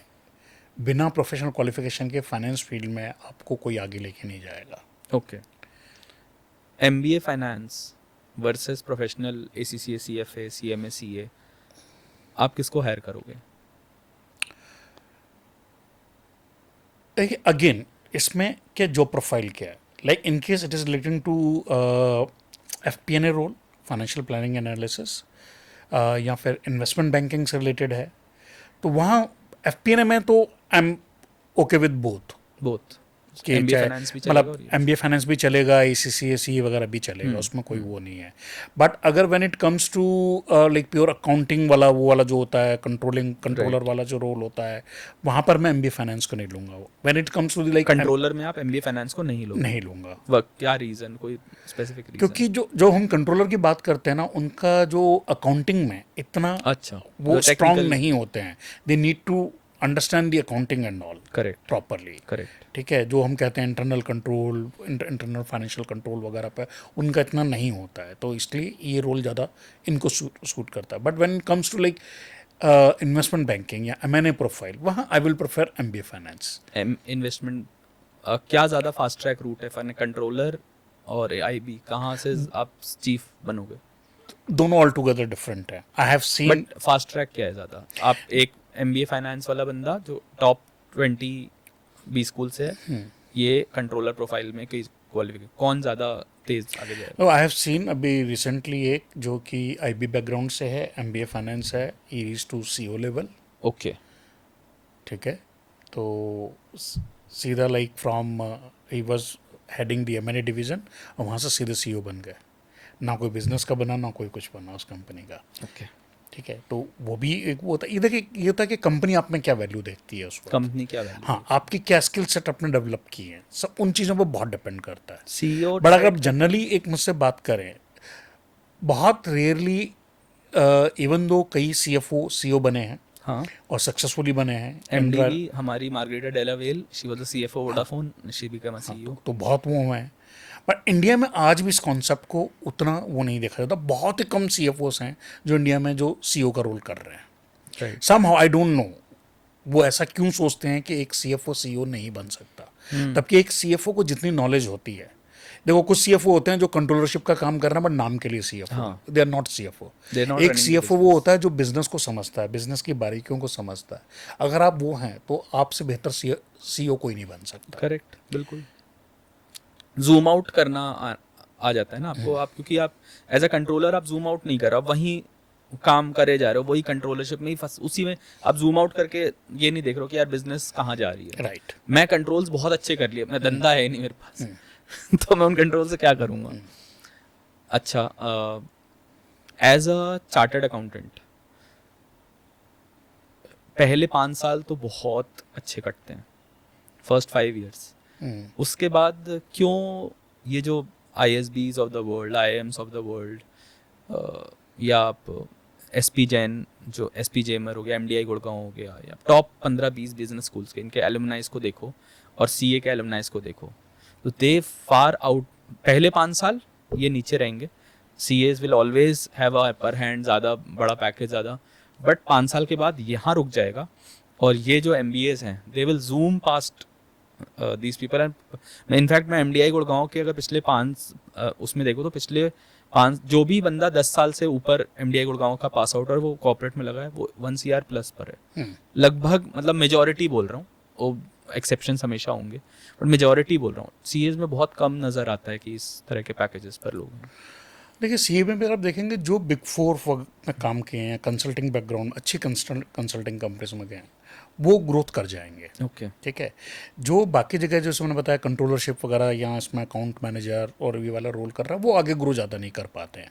राइट, उसके 2-3 कारण होते हैं। एक तो वो एक लिमिटेड वर्क कर रहे हैं, दूसरा जो होता है जो हमें स्टडी पढ़ाई जाती है सीए में या सीएमए में जो भी होता है, हमारा केस स्टडीज़ पे ज़्यादा फोकस नहीं है और उसके रीजंस हैं। I think before this we were discussing that उसके कुछ रीजंस हैं जो कि सी इंस्टीट्यूट नहीं कर सकता उस चीज़ को। ठीक है, बिकॉज सी इंस्टीट्यूट एक is govern by act, yes, law of the country, तो वहाँ फैक्ट्स की बात होगी। राइट, ठीक है, जो फैक्ट्स हैं वो हैं। एक रिसर्च करके कोई रिसर्च पेपर निकला है उस पर सी इंस्टीट्यूट अपना वो नहीं चैप्टर बनाएगा। ठीक है, वहाँ एमबीए में केस स्टडीज़ पढ़ाई जाती हैं जो उनकी, और जब वो केस स्टडीज़ पढ़ते हैं 5 साल काम करते हैं, then they can correlate better. अरे हाँ, उस केस स्टडी का ये में वो था, पर्पस था। फिर वहाँ से उनका जब वो प्रैक्टिकल लाइफ एक्सपीरियंस आ जाता है, then they start growing fast. Okay. तो एमबीए में इसलिए वो, और प्लस मुझे लगता है बिग बॉयज क्लब भी रिस्पॉन्सिबल है इसके लिए कि नेटवर्किंग सबसे एलुमनाई हूँ मैं यार, कहीं पर सीईओ हूँ, तू आजा मेरा, तू मेरा सीटीओ बन जा, या तू मेरा सीएमओ बन जा, सीएफओ बन जा, है ना, क्योंकि मैं आईएसबी का हूँ, मैं आईएसबी वाले को ही ढूंढ रहा हूँ। बिल्कुल, right. And some of my friends they told me कि यार we just did a certification from ISB, हमने एमबीए भी नहीं किया, and that itself increased our chances of getting the big roles. So कहीं ना कहीं एलुमनाई नेटवर्क बहुत बड़ी बात है। क्यों नहीं बन पा रहा है एलुमनाई नेटवर्क आईसीआई? इनफैक्ट अभी कुछ दिन पहले ही मेरी किसी से डिस्कशन हो रहा था, तो उसने भी यही एग्जीक्यूटिव प्रोग्राम किया आईएम से, एंड ही वाज सेइंग कि मुझे इतना काम मिल रहा है। He is founder of one startup, तो B2B में स्पेस में यही सेइंग कि मेरा वो जो एलुमनाई नेटवर्क बना है वहाँ से, they are helping me now have access to almost more than 100 companies. Easy access है मेरे पास, उनके थ्रू मैं पहुँच सकता हूँ। It's a big thing. Somehow I feel कि जैसे हम सीए की बात करें, because I am CA so I can correlate better with that. CA में जो हमारा नेटवर्क है, प्रैक्टिसिंग जो चार्टर्ड अकाउंटेंट्स हैं उनका बहुत अच्छा नेटवर्क है, क्योंकि इंस्टीट्यूट के कॉन्फ्रेंसेस होती रहती हैं, सेमिनार्स होते रहते हैं ना। हमेशा अपने वीडियोस में 2 चीज़ें बोलता हूँ। एक तो जो एकदम lowest strata of the society है, उसे सीए करना चाहिए, बिल्कुल करना चाहिए, 100% करना चाहिए, क्योंकि तुम्हारे अंदर भूख है भाई, जो middle class upper middle class में वो भूख नहीं है, और वो अच्छी बात है because you made something in life, इसलिए आपके बच्चों में वो भूख नहीं है। और दूसरा, अगर आपके पापा की प्रैक्टिस है तो आप करो यार सीए, फिर तो आप 40 साल में भी सीए बन जाओगे ना, तो पिताजी की 40 साल की प्रैक्टिस आपके काम आएगी। आपको बैठे बैठे मिल गई ना वो, तो यस, आपको एक बिजनेस मिल गया, that is like a business only. Yes, तो मतलब मेरे को लगता है कि आप 40 में बनो, फिर 50 में भी सीए क्लियर होगा ना, तो भी वो आपके काम आएगा। राइट, अगर फादर, तो ये 2 को करना चाहिए। बाकी लोग को शायद अगर बहुत ऐसा है, एकदम पैशन है, तो करो, वरना बाकी चीज़ें obviously we have got other things. But alumni network की बात जहाँ तक करते हैं, तो क्यों नहीं बन पाया आईसीआई में ये, जो आईएसबी क्यों नहीं बन पाया, आईएम क्यों नहीं बन पाया? देखो, जो इंडस्ट्री के जो लोग हैं वो आइसोलेशन पे हैं, उनका नेटवर्क, कुछ एसोसिएशन वगैरह ने कोशिश की, लाइक सीएफओ का कुछ नेटवर्क बनाया, कुछ conference, but somehow I don't know that is missing. Institute ICI का भी अपना एक वो है जो एक इंडस्ट्री के लीडर्स का है, but I have not seen that active. उनका एक अलग से डिपार्टमेंट बना हुआ है जो मेंबर्स इन इंडस्ट्री के लिए है, बट वो इतना एक्टिव मुझे दिखता नहीं है कि वहाँ पर उस नेटवर्क को वो किया जाए जहाँ पर एक सीए की हेल्प करे। Right. और दूसरा क्या होता है, जब हम जो इंस्टीट्यूट में हम काम करते हैं, हम आर्टिकलशिप करते हैं, करेक्ट, ठीक है, हमारी कहीं एक जगह क्लासेस नहीं होती हैं। राइट, जो एल्यूमिनाई जो वहाँ के हैं एमबी के, वो एक जगह पढ़ रहे हैं, साथ में एक जगह क्लास में बैठ रहे हैं, 2 साल उन्होंने साथ स्पेंड किए हैं, 1 साल उनके सीनियर के साथ भी उन्होंने टाइम स्पेंड किया, 1 साल जूनियर के साथ भी किया, और 1 साल अपना एक वो हो गया, तो बेसिकली वो 3 साल का उनका नेटवर्क बन जाता है, 3-4 साल का। करेक्ट, और उनकी एलुमनाई मीट्स बहुत होती हैं। राइट, आईसीसीआई में दैट इज लैकिंग। आईसीआई में, राइट। जब हम आर्टिकलशिप में सब मिलते हैं तो आर्टिकलशिप में 15, 20, 25 सीए होते हैं, ज़्यादा होते नहीं है। वही मैंने तभी कहा, अगर बिग 4 से किसी ने आर्टिकलशिप की हुई है, उसका नेटवर्क ज़्यादा बेटर होगा। यस, यस, जो छोटी फर्म्स या अदर देन बिग 4 कर रहे हैं वहाँ लिमिटेड होते हैं। लिमिटेड होगा एंड वो अपनी लाइफ में उसको कितना नेटवर्क, अच्छा हम ICI के पूरे करिकुलम में नेटवर्किंग का कहीं यूज़ ही नहीं देखते, कहीं सिखाया ही नहीं जाता। जबकि पहले दिन मैंने सुना है IIMs में पहले दिन प्लेसमेंट कमेटी का हेड आता है और आपको बोलता है कि चुपचाप बैठ के CV बनाओ अपना, 2 साल अभी आपको करना है पर पहले दिन से तुम्हारा CV बनाया जा रहा है, तुमको इवेंट्स में लगाया जा रहा है, क्योंकि इवेंट्स इज नेटवर्किंग। राइट, तुम इवेंट देख रहे हो, ये मैराथन देख रहे हो, तुम वो हैकाथॉन देख रहे हो, ऐसा कुछ यहाँ पर नहीं है, वो मिसिंग है, वो एक बहुत बड़ा एलिमेंट है। अब क्या इश्यूज हैं उसके ऊपर नहीं जाऊँगा, बहुत वीडियोस बना चुका हूँ, प्लीज़ जा करके चेकआउट करें, चैनल को ज़रूर सब्सक्राइब करें एंड लाइक कर देना इस वीडियो को। भाई जो ज्ञान मिल रहा है ये ज्ञान तुम्हें किसी और चैनल पे मिलेगा नहीं, एक एक्सक्लूसिव ज्ञान है ये। पर अभी एक चीज़ के बारे में बात करते हैं कि जैसे मैंने कहा 45 is the age of retirement now, and even मैं क्वालिफाइड्स के लिए भी बहुत हद तक बोल सकता हूँ कि जिन्होंने अपने आप को अपडेट नहीं किया, कुछ नया नहीं सोचा, कुछ नया सनसेट सेक्टर में पड़े हुए हैं, ऐसे लोगों को मैं बोल सकता हूँ कि 45 इज़ द एज। फिर डूम आ रहा है, 45 के बाद तुम जा नहीं पाओगे ऊपर, क्योंकि जितनी तेज़ी से बाकी लोग अब 30s में लोग जा रहे हैं, 35 वाले जा रहे हैं, अगर आपने तो क्या सही दिशा है और क्या सही तरीका है कि अपनी जॉब में ग्रोथ करते रहो, और क्या जॉब में एक पॉइंट के बाद ग्रोथ लिमिटेड है? हाँ देखो, ऐसा नहीं होता कि ग्रोथ लिमिटेड है, इट्स ऑल अबाउट अपना अपनी स्किल को कैसे अपग्रेड किया है। I think you are asking that question earlier. तो वो बहुत ज़रूरी है कि हम स्किल को टाइम टू टाइम अपडेट करते रहें। लाइक जैसे IIMs वगैरह अपने एग्जीक्यूटिव प्रोग्राम्स करते हैं, और भी ऐसे कई वो एसोसिएशन हैं जो कुछ ना कुछ करती रहती हैं। अगर हम अपनी स्किल्स को अपडेट कर रहे हैं, जो जो चेंज हो रहा है, शायद कभी जैसे इक्विटी रेज करने का एक ही तरीका होता था, कैपिटल रेज करने का, इक्विटी है आपने बैंक से डेट ले लिया हो गया।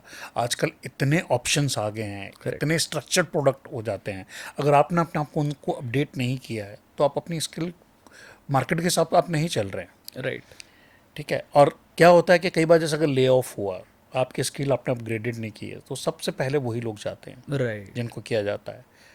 और वो 45 में निकल गया। फिर जो आपने रिटायरमेंट वाली बात बोली, 45 एज में अगर अगेन आपके पास प्रोफेशनल डिग्री नहीं है, आपका कुछ वो नहीं है, तो आपको जॉब मिलना बहुत मुश्किल हो जाएगा। क्योंकि आपने एक पॉइंट पर शायद 25 साल पहले एक एग्ज़ाम क्लियर कर लिया।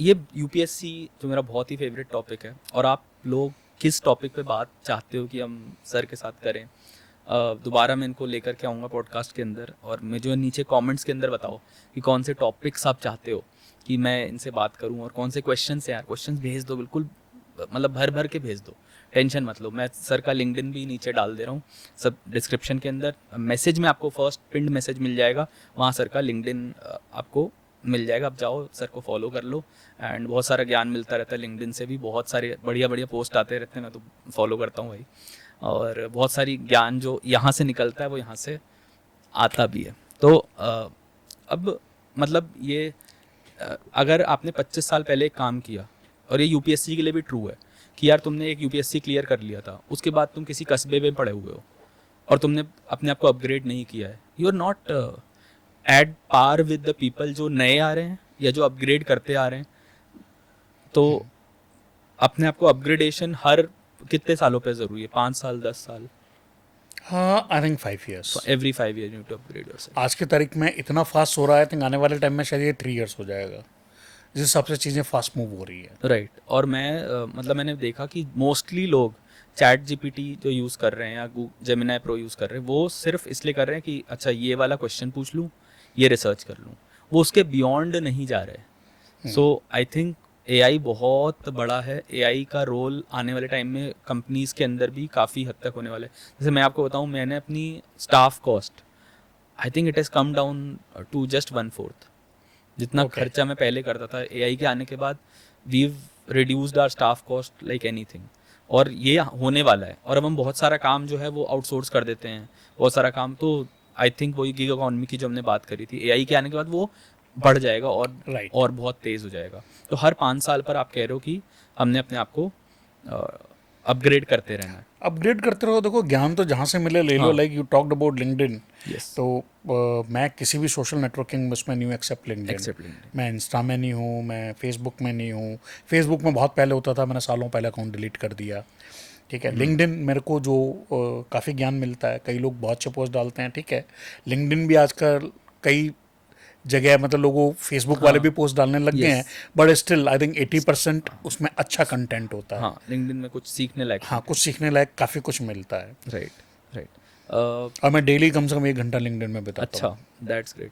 किसी मुझे किसी, मान लो किसी सीईओ को रीच आउट करना है, किसी सीएफओ को रीच आउट करना है, लिंक्डइन पर क्या करना चाहिए? मैं जाके ऐड करूँ, फिर उसको मैसेज स्पैम कर दूँ, उसको क्या करूँ मैं? देखिए, अगर आप CXO लेवल पे या टॉप मैनेजमेंट आप कभी भी जाओगे without specific agenda, no one is going to No one's respond going to you, ठीक है। आपने जैसे कनेक्शन रिक्वेस्ट भेज दी, पहली बात तो उन सब लेवल पे इतने हो चुके होते हैं कि आप उनको कनेक्शन अब डायरेक्ट भेज ही नहीं सकते, you can follow them, yes, ठीक है। अगर आप कनेक्शन रिक्वेस्ट उनको भेजते भी हैं तो your message should be clear कि why do you want to add them. Because यार उस आदमी के पास टाइम नहीं है भाई, तुम्हारे जैसे 1000 लोग उसको रोज मैसेज कर रहे हैं। हाँ, बट मेरा समहाउ ये है कि मेरे को जो कनेक्शन रिक्वेस्ट भेजता है, मैं प्रोफाइल जरूर पढ़ता हूँ और देखता हूँ, मैंने कहा ठीक है ऐड कर दो, किसी ने प्यार से भेजी है तो क्या जाता नहीं, है। सही, बिल्कुल सही बात है। मैं even that is the case with me यार, मेरे को तो आप लोग भेजते रहते हो, नीचे डिस्क्रिप्शन में मैं डाल दूंगा, मैसेज में डाल दूंगा सर का। बट कोई अनवांटेड मैसेज जो भेजता है, जो खासतौर पे सेलिंग वगैरह वाले होते हैं, हाँ, वो व्हिच आर सब नॉट यार। Not specific. कभी कोई लैपटॉप बेच रहा है, अरे हाँ, भाई मेरा लैपटॉप खरीदने का काम नहीं है। और मैं लैपटॉप खरीदना होगा तो मैं खरीद लूंगा ना, मैं इस मैसेज के बाद क्यों खरीदूंगा?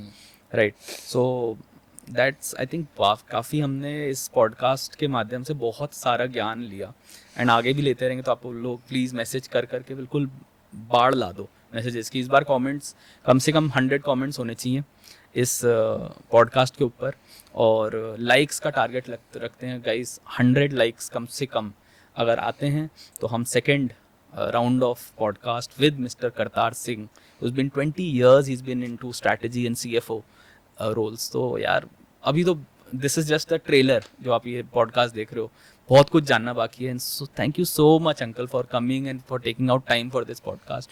आई think it was amazing to talk to you, और मैं तो हर बार जब मिलता हूँ I am a fan boy, बचपन से मैं आपका फैन बॉय हूँ।